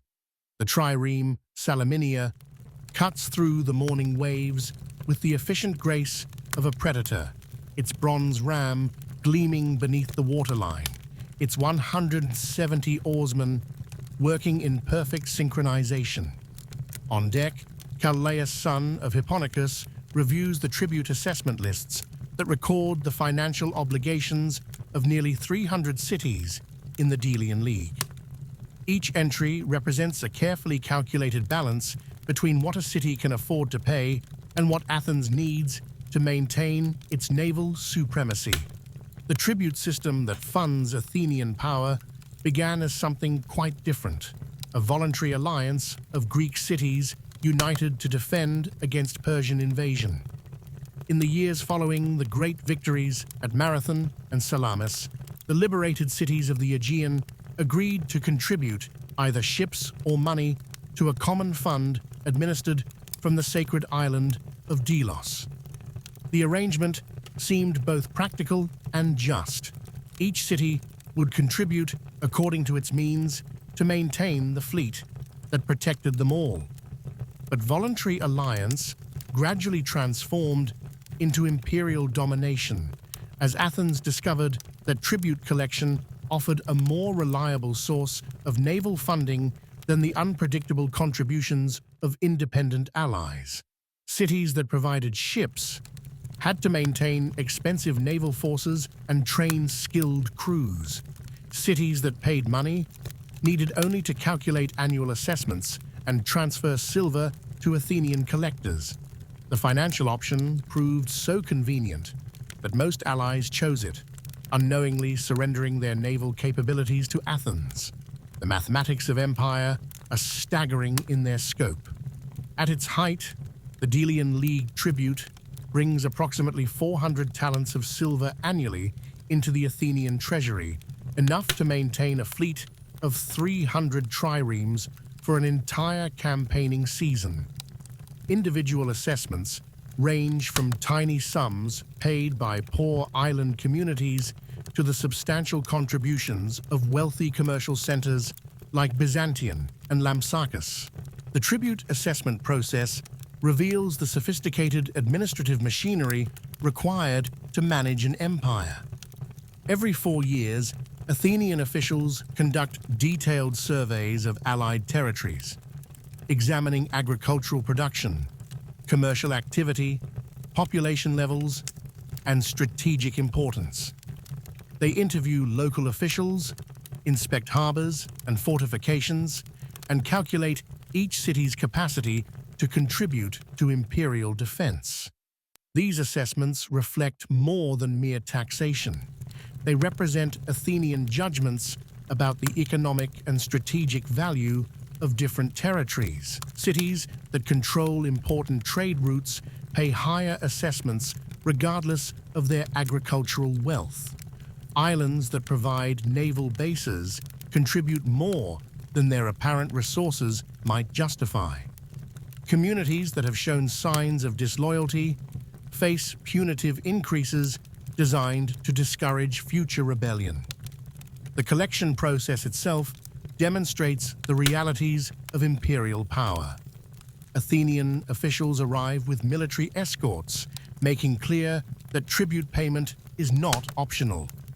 They conduct public ceremonies in which local magistrates formally transfer the required silver, creating visible symbols of submission that reinforce the hierarchy of imperial relationships. But the tribute system creates more than simple wealth transfer from allies to Athens. It fundamentally restructures the economy of the entire Aegean region, channeling resources toward activities that serve Athenian interests while discouraging developments that might threaten Athenian supremacy. Cities that pay tribute in silver must generate that silver through activities that appeal to international markets. They export agricultural products, manufacture goods for overseas sale, and provide services to passing merchants. This commercial orientation makes them increasingly dependent on the trade networks that Athens controls, creating economic incentives for continued loyalty even when political resentment runs high. The flow of tribute silver through Athens creates secondary economic effects that benefit the entire citizen population. The state pays wages to rowers, marines, and naval officers, putting imperial revenues directly into the pockets of ordinary Athenians. Public works projects funded by tribute money provide employment for citizen and metic craftsmen.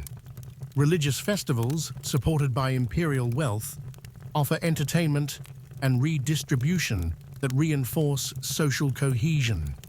The construction of the Parthenon illustrates how tribute transforms into lasting monuments to Athenian power. The temple's marble comes from quarries on Athenian territory, but the silver to pay for its construction flows from allied cities across the Aegean. The building project employs hundreds of craftsmen for more than a decade, distributing imperial wealth throughout Athenian society while creating a physical symbol of the city's cultural and political supremacy. Yet the tribute system also contains inherent contradictions that eventually undermine its effectiveness. The very wealth that strengthens Athens also creates resentment among allies who see their resources supporting Athenian projects rather than their own development. Cities that initially welcomed protection from Persian invasion gradually come to view Athenian tribute collection as a form of exploitation little different from foreign conquest. The economic burden of tribute payment forces allied cities to make difficult choices about resource allocation. Money sent to Athens cannot be spent on local infrastructure, defensive fortifications, or economic development. Over time, this creates a growing gap between Athenian prosperity and allied stagnation that undermines the legitimacy of imperial rule.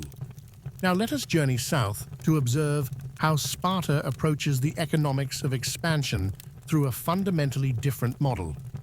Sparta builds its power not through tribute collection, but through territorial conquest and the systematic enslavement of defeated populations. When Spartan armies march beyond their borders, they seek not periodic payments, but permanent acquisition of land and labor that can support additional citizens or increase the resources available to existing ones.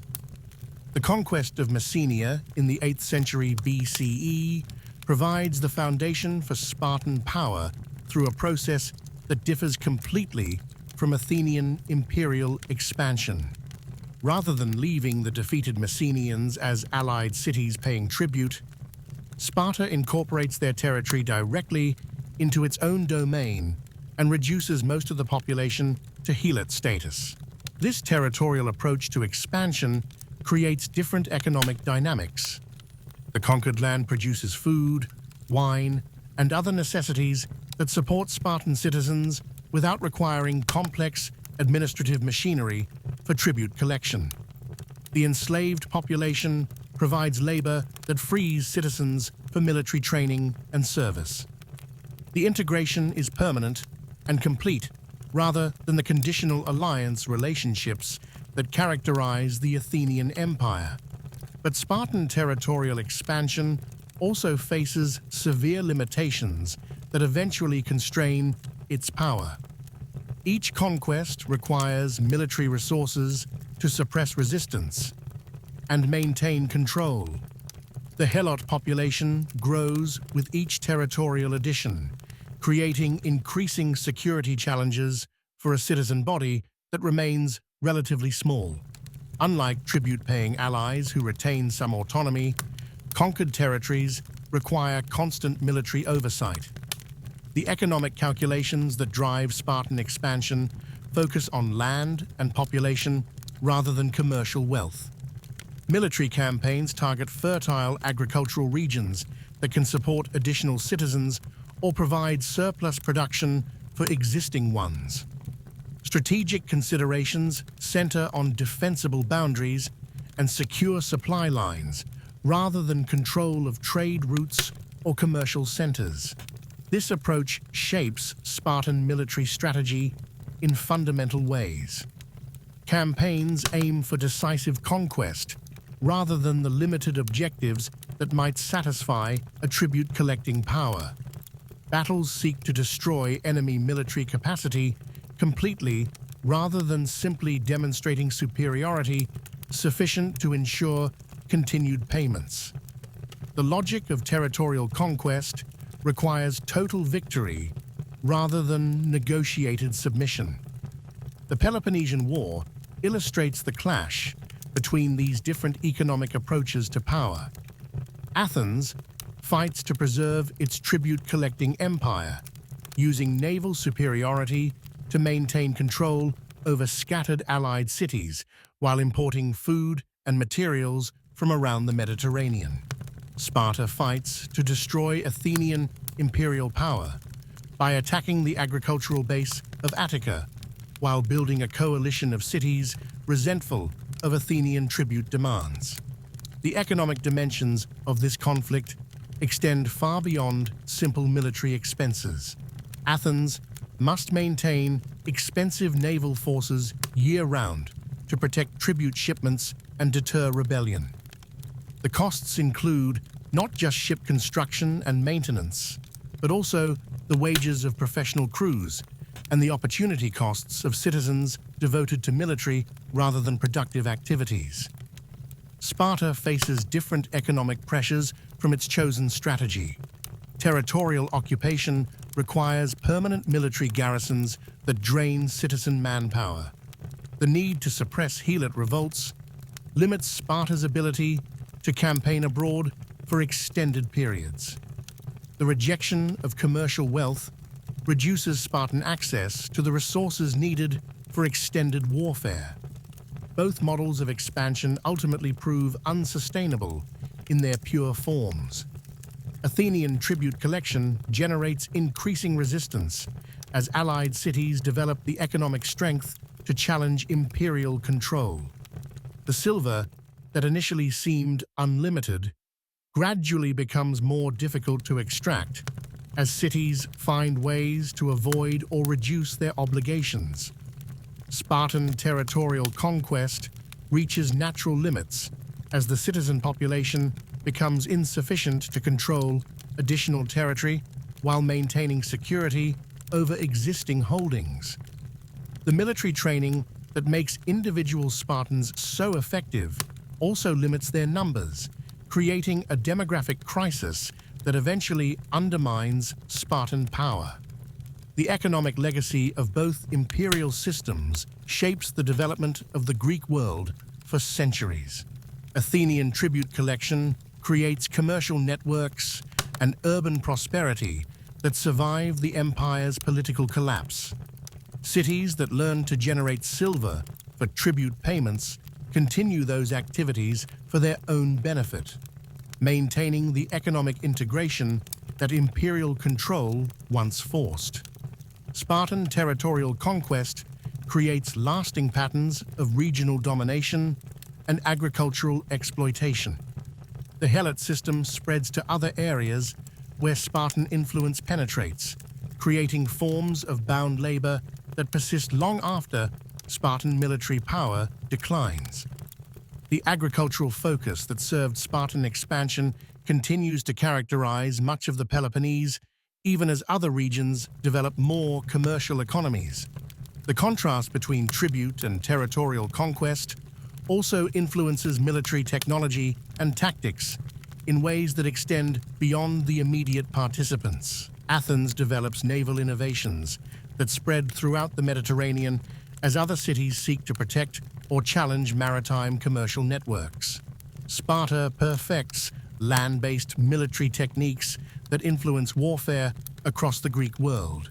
As evening settles over both cities, we can observe the different economic cycles that imperial expansion creates.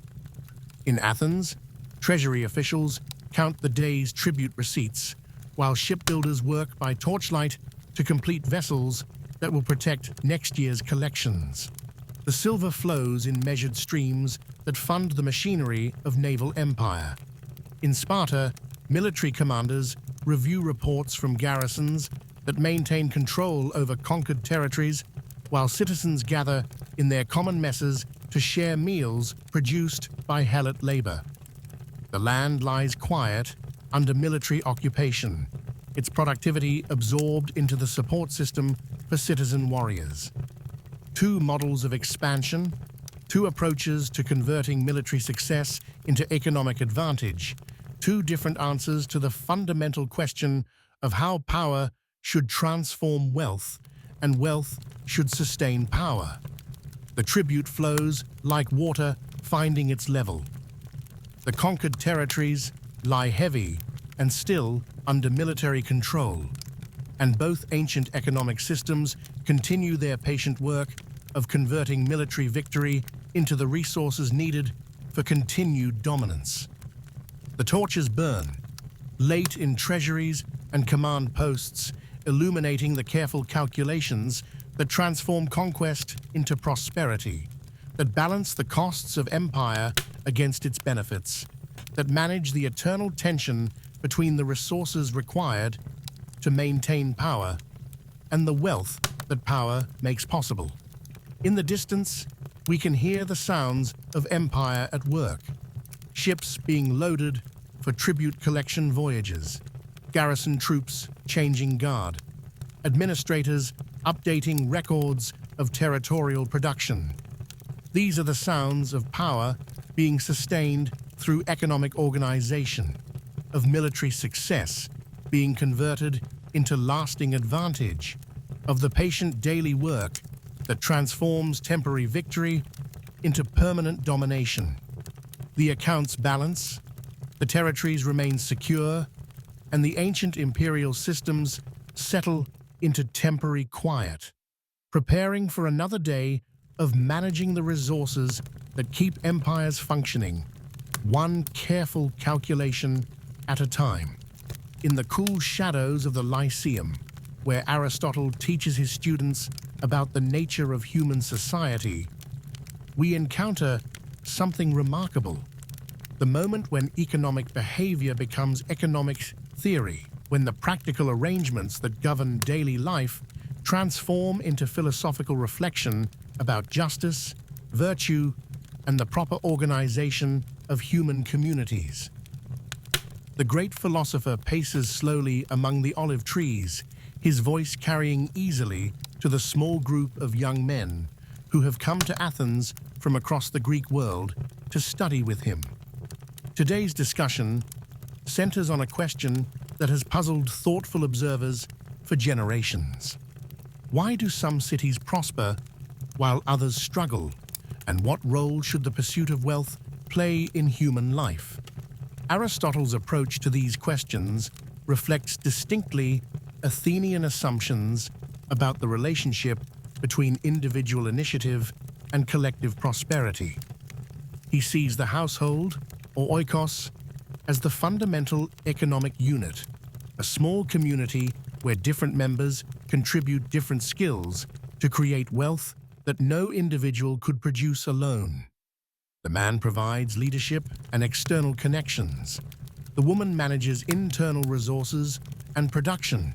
Slaves contribute specialized labor, and children represent the future continuation of the enterprise. This household model, scaled up to the level of the polis, explains how Athenian society generates prosperity through cooperation among citizens who retain their individual autonomy. Each citizen household contributes to the larger community while pursuing its own interests. The result is collective wealth that emerges from individual efforts rather than being imposed by central authority. But Aristotle also recognizes the dangers inherent in this system. The pursuit of wealth can become an end in itself rather than a means to the good life. Commerce, while necessary for complex societies, can corrupt civic virtue by encouraging citizens to value profit over honor, individual gain over community welfare. The philosopher seeks ways to harness the energy of economic competition while preventing it from undermining the moral foundations of political life. His distinction between natural and unnatural wealth-getting reflects deep Athenian anxieties about the social effects of commercial success. Natural wealth-getting involves the production and exchange of goods needed for households and communities to flourish.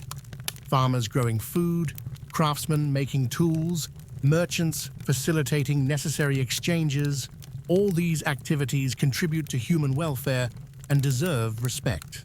Unnatural wealth-getting, by contrast, involves the pursuit of money for its own sake rather than for any genuine human need. Money lending at interest, speculation in commodities, the manipulation of markets for private gain.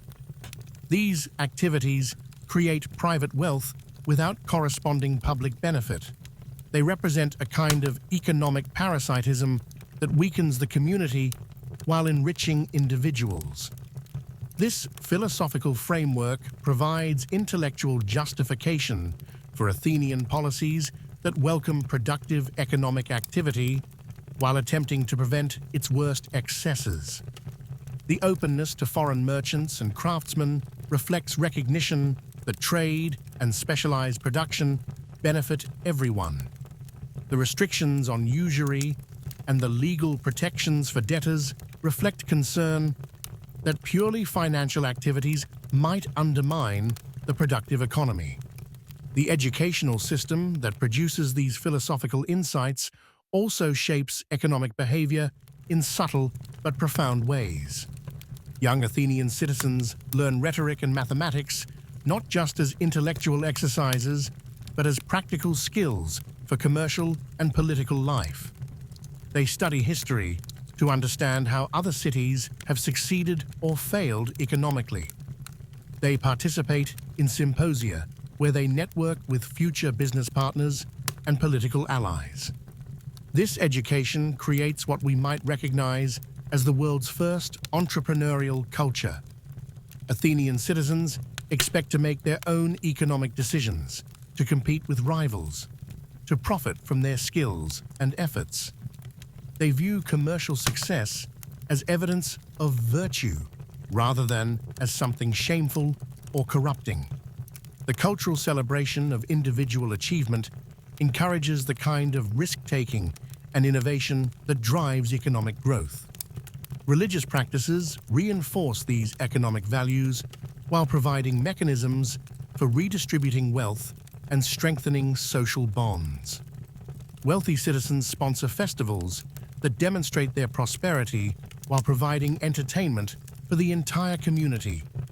They dedicate buildings and monuments that preserve their names while serving public purposes. They fund sacrifices and processions that honor the gods while displaying their devotion to civic duty. The Panathenaic festival, celebrated every 4 years in honor of Athena, illustrates how religious and economic life interweave in Athenian society.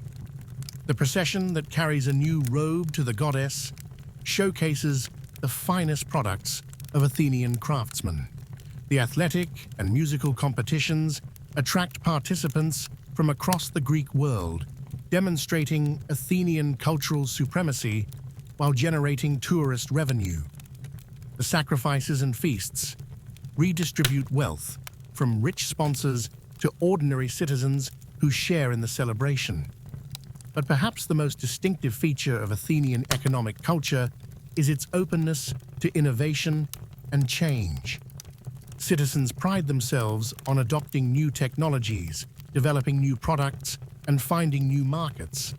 They welcome foreign ideas and adapt them to local conditions. They experiment with different forms of business organization and financial instruments. This cultural dynamism reflects deeper philosophical assumptions about human nature and social progress. Athenians believe that individuals can improve their circumstances through effort and intelligence. They assume that competition generally produces better outcomes than monopoly or tradition. They expect their city to grow richer and more powerful over time, rather than simply maintaining existing arrangements. Now let us journey south to examine how very different philosophical assumptions shape economic life in Sparta. Spartan economic thought begins from premises that would seem alien to most Athenians. Instead of celebrating individual achievement and competitive success, Spartan culture emphasizes collective solidarity and the subordination of personal desires to community needs. Instead of welcoming innovation and change, it valorizes tradition and stability. Instead of measuring progress through increasing wealth, it defines success through military effectiveness and social cohesion. These philosophical differences reflect the practical realities of Spartan life. Citizens who must fight together in close formation cannot afford the kind of individual rivalry that energizes Athenian commerce. A society that depends on controlling a hostile helot population cannot tolerate the social divisions that economic inequality might create. A military state that faces constant external threats cannot risk the internal conflict that commercial competition might generate. The legendary lawgiver Lycurgus, whether he existed as a historical figure or not, represents the philosophical foundation of Spartan economic arrangements. According to tradition, he deliberately chose poverty over wealth, equality over competition, military virtue over commercial success. He banned gold and silver currency not because Spartans were too primitive to use it, but because he understood that portable wealth would corrupt the warrior virtues on which Spartan power depended. The agoge, the education system that shapes every Spartan citizen, reinforces these values through practices that would seem bizarre to observers from other cities. Boys learn to endure hardship, to share resources equally, to subordinate individual desires to group needs. They practice theft, not to acquire wealth, but to develop the stealth and daring needed for military operations. They compete in physical contests that develop warrior skills rather than commercial abilities. This education produces citizens who measure success through honor rather than wealth, who find satisfaction in collective achievements rather than individual accumulation, who view luxury as weakness rather than as a reward for economic success.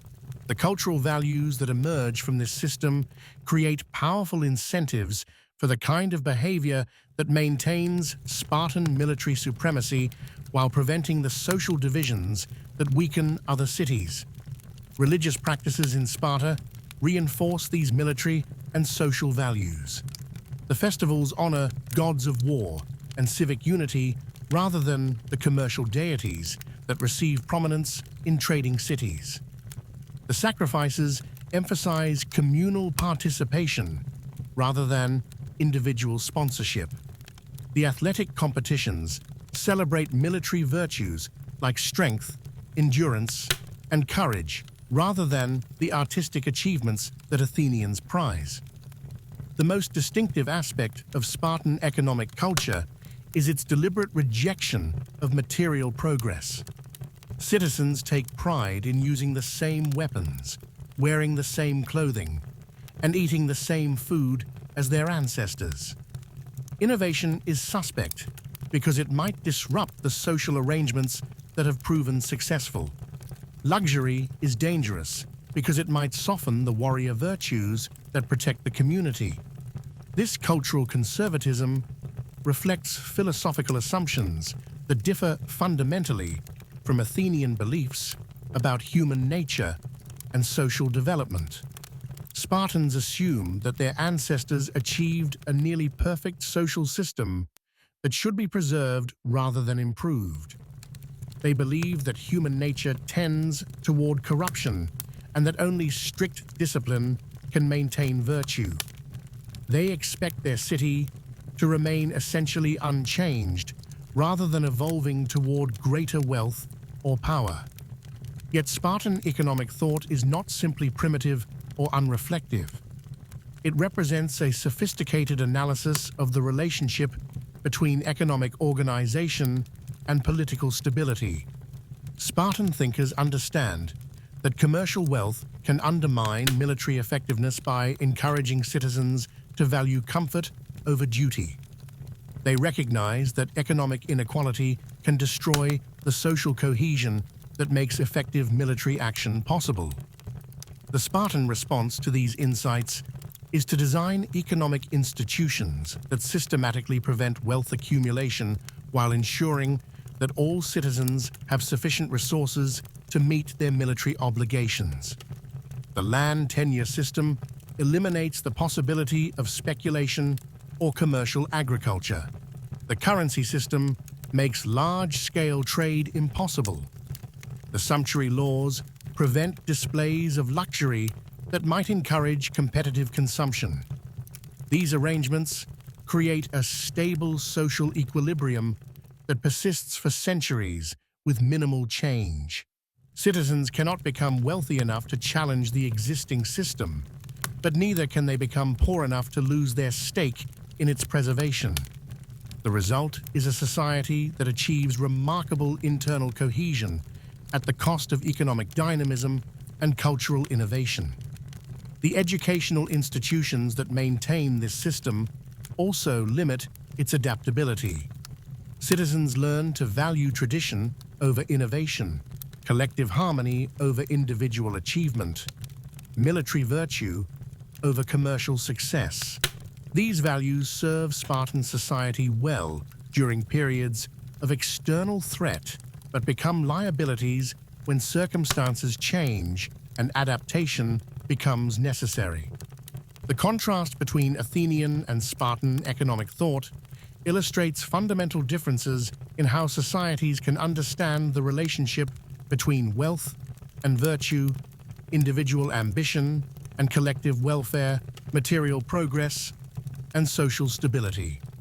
Neither system fully resolves these tensions, but each offers a coherent response to the challenges of organizing complex human communities. Athenian thought celebrates the creative potential of individual initiative while struggling to prevent economic competition from undermining social solidarity. The philosophical framework that justifies commercial activity also acknowledges its dangers, seeking ways to harness market forces while preserving civic virtue. Spartan thought prioritizes social cohesion and military effectiveness while sacrificing the economic dynamism that might strengthen the city's long-term position. The philosophical commitment to equality and tradition creates stability, but also limits the society's ability to adapt to changing circumstances.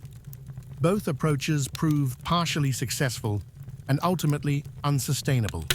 Athenian commercial culture generates the wealth and innovation that build a maritime empire, but economic inequality and imperial overstretch eventually undermine democratic institutions.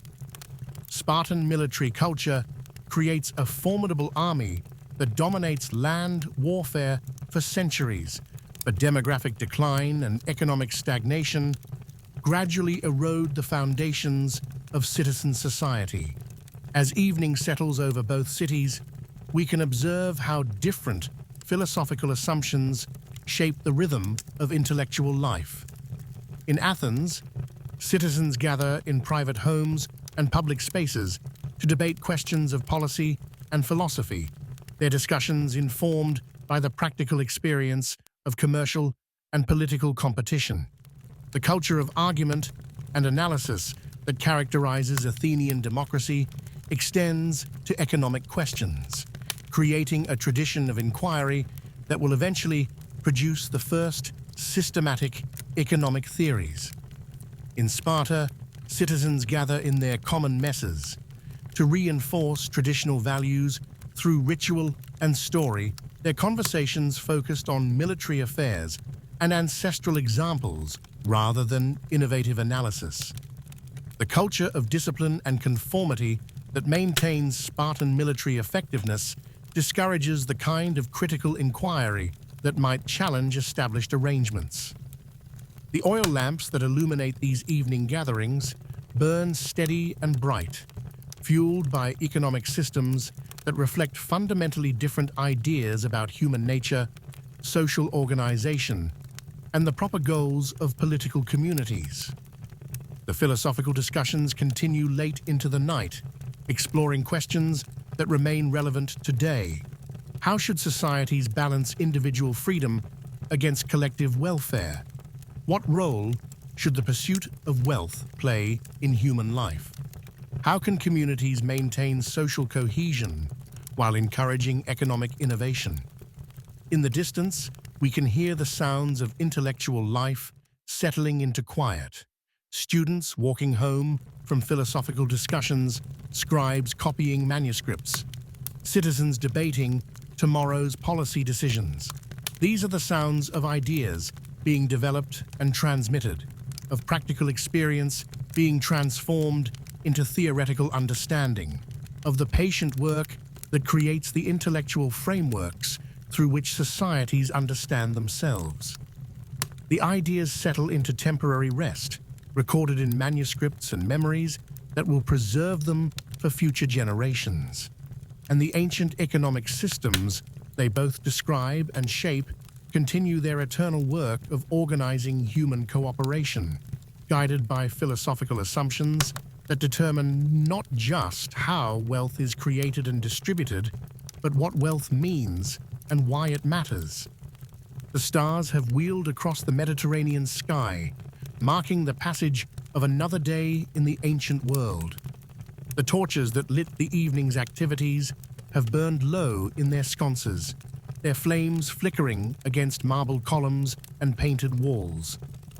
The sounds of commerce and conversation have faded to gentle murmurs, then to whispers, then to the profound quiet that settles over human settlements when the work of civilization pauses for the night. In Athens, the last customers have departed from the taverns near the agora. Merchants have secured their goods behind wooden shutters marked with painted signs advertising their trades. The silver coins that changed hands throughout the day rest now in strong boxes and purses, their metallic gleam hidden but their economic energy undiminished. Tomorrow they will resume their endless circulation, lubricating the machinery of commerce that connects Athens to the wider Mediterranean world. The household slaves who rose before dawn to kindle fires and prepare meals have completed their final tasks of the day. They have banked the cooking fires, checked the oil levels in the lamps, and secured the tools and equipment that enable domestic production. The looms stand ready for tomorrow's weaving, their vertical threads waiting for skilled hands to transform raw wool into valuable cloth. In the women's quarters, wives and daughters have finished their evening work of managing household resources, planning tomorrow's activities, and maintaining the invisible economic networks that sustain family prosperity. The dowries that provide their economic foundation, the textile production that generates income, the religious obligations that create social connections, all these elements of the hidden economy settle into temporary quiet. The metics who contribute so much to Athenian prosperity have closed their workshops and banking houses for the night. The foreign merchants who arrived with the morning tide have completed their negotiations and secured lodging for the evening. Their goods rest in warehouses near the harbor, waiting for favorable winds and profitable markets. Their silver flows into the streams of commerce that will carry Athenian influence to distant shores. The tribute ships that maintain Athenian imperial power ride at anchor in the harbor of Piraeus, their bronze rams gleaming faintly in the starlight. The silver they have collected from allied cities joins the treasury that funds naval supremacy and democratic institutions. The empire sleeps, but its economic machinery continues the patient work of converting military dominance into lasting prosperity.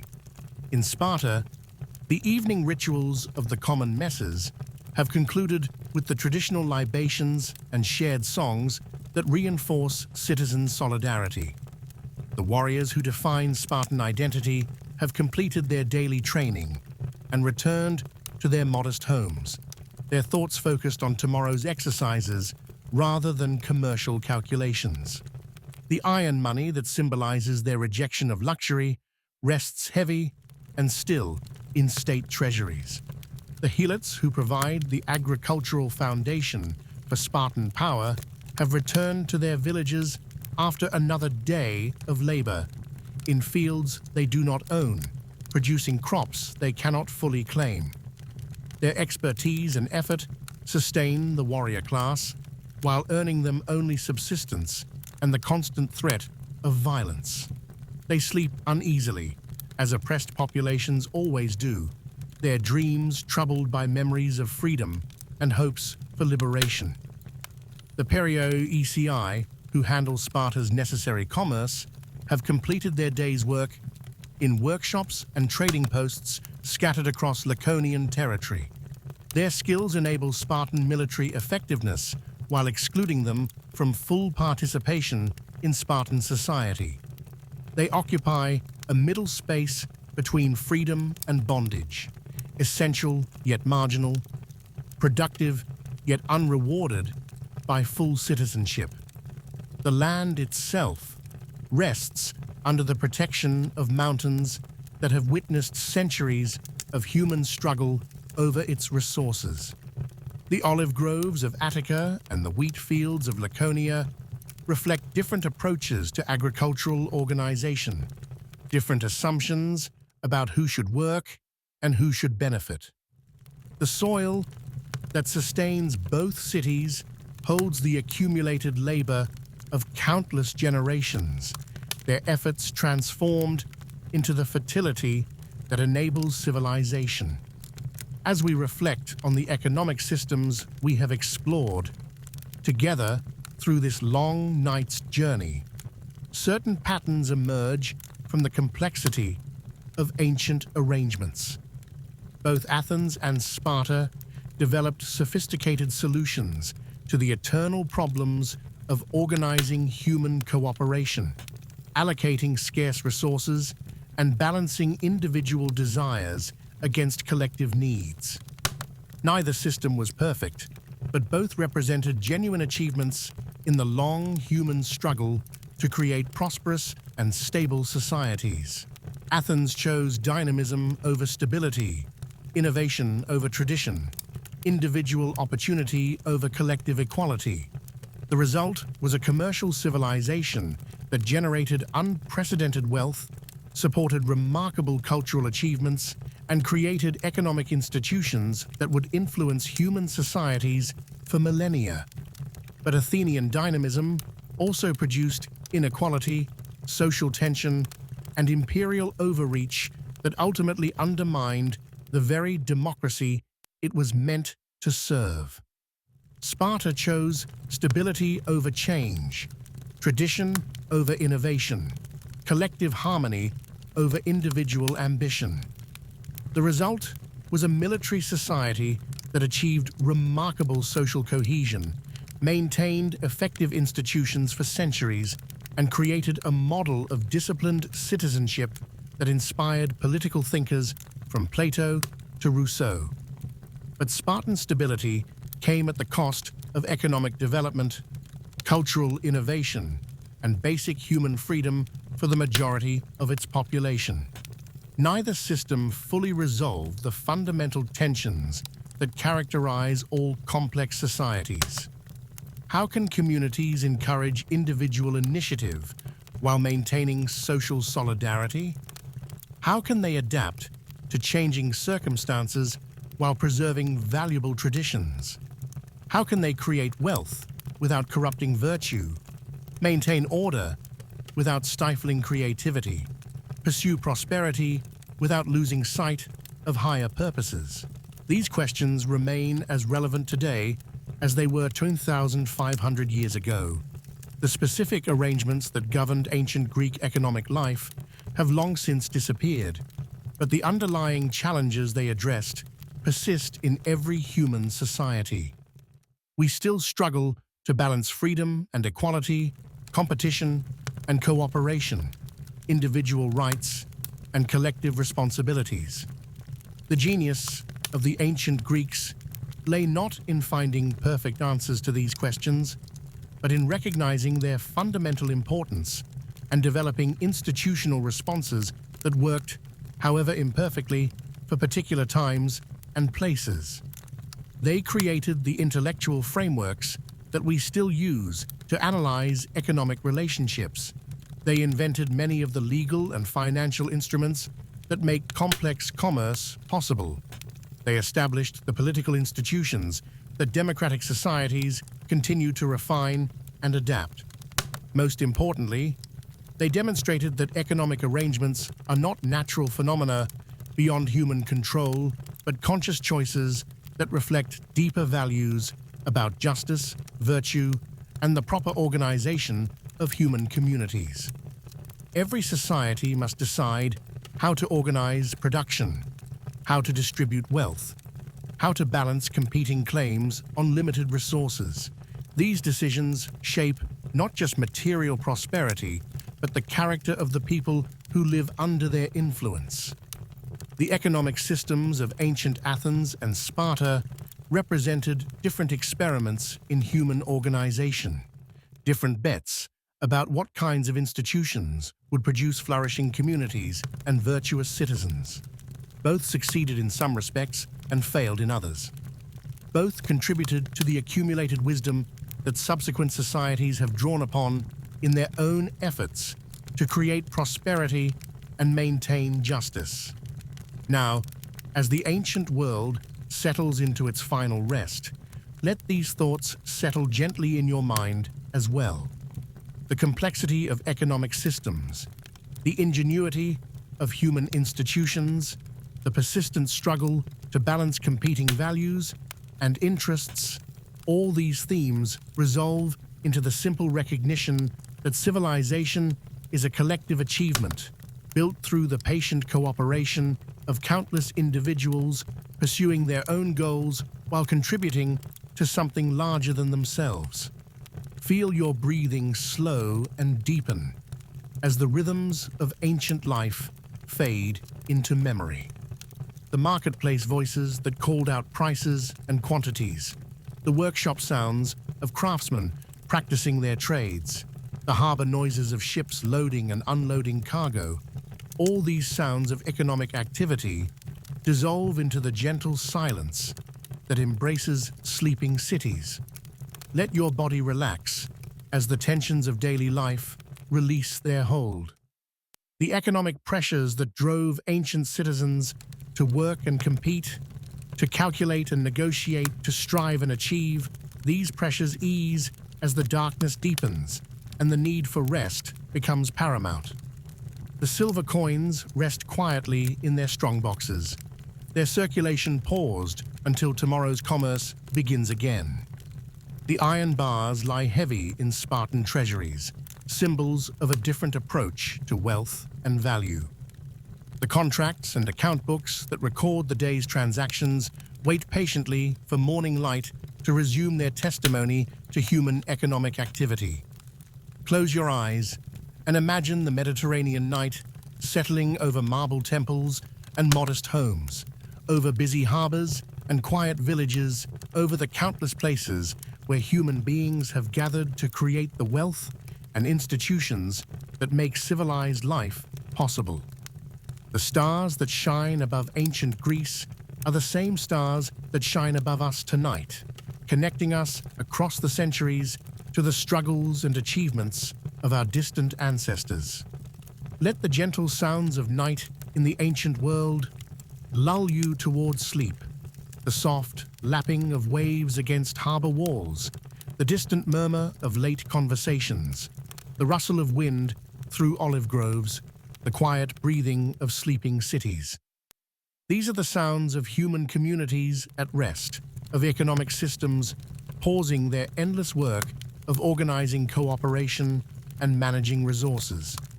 The ancient world sleeps, and so can you. The questions we have explored together about work and wealth, freedom and obligation, individual ambition and collective welfare, these questions will wait patiently for tomorrow's consideration. Tonight is for rest, for the peaceful silence that restores the energy needed for tomorrow's challenges. Sleep now, as Athens and Sparta sleep, as all human communities must sleep when the work of another day is done. Rest in the knowledge that the economic systems we have explored together, however distant and different from our own, represent the same human impulse to create order from chaos, prosperity from scarcity, cooperation from competition that continues to drive our efforts today. The ancient rhythms fade into silence. The economic machinery of antiquity settles into temporary quiet. And you, dear listener, can settle too into the deep rest that comes from understanding something of how human societies work, how they have always worked, and how they always will work, through the patient, persistent cooperation of individuals who create together what none could achieve alone. Sleep peacefully in the embrace of this ancient wisdom. Rest gently in the silence of the sleeping polis, and dream, if you dream at all, of olive groves and marble columns, of silver coins and iron bars, of the countless human hands that built the civilizations we remember and honor still. The night is deep, the cities are quiet, and it is time for rest. Sleep well.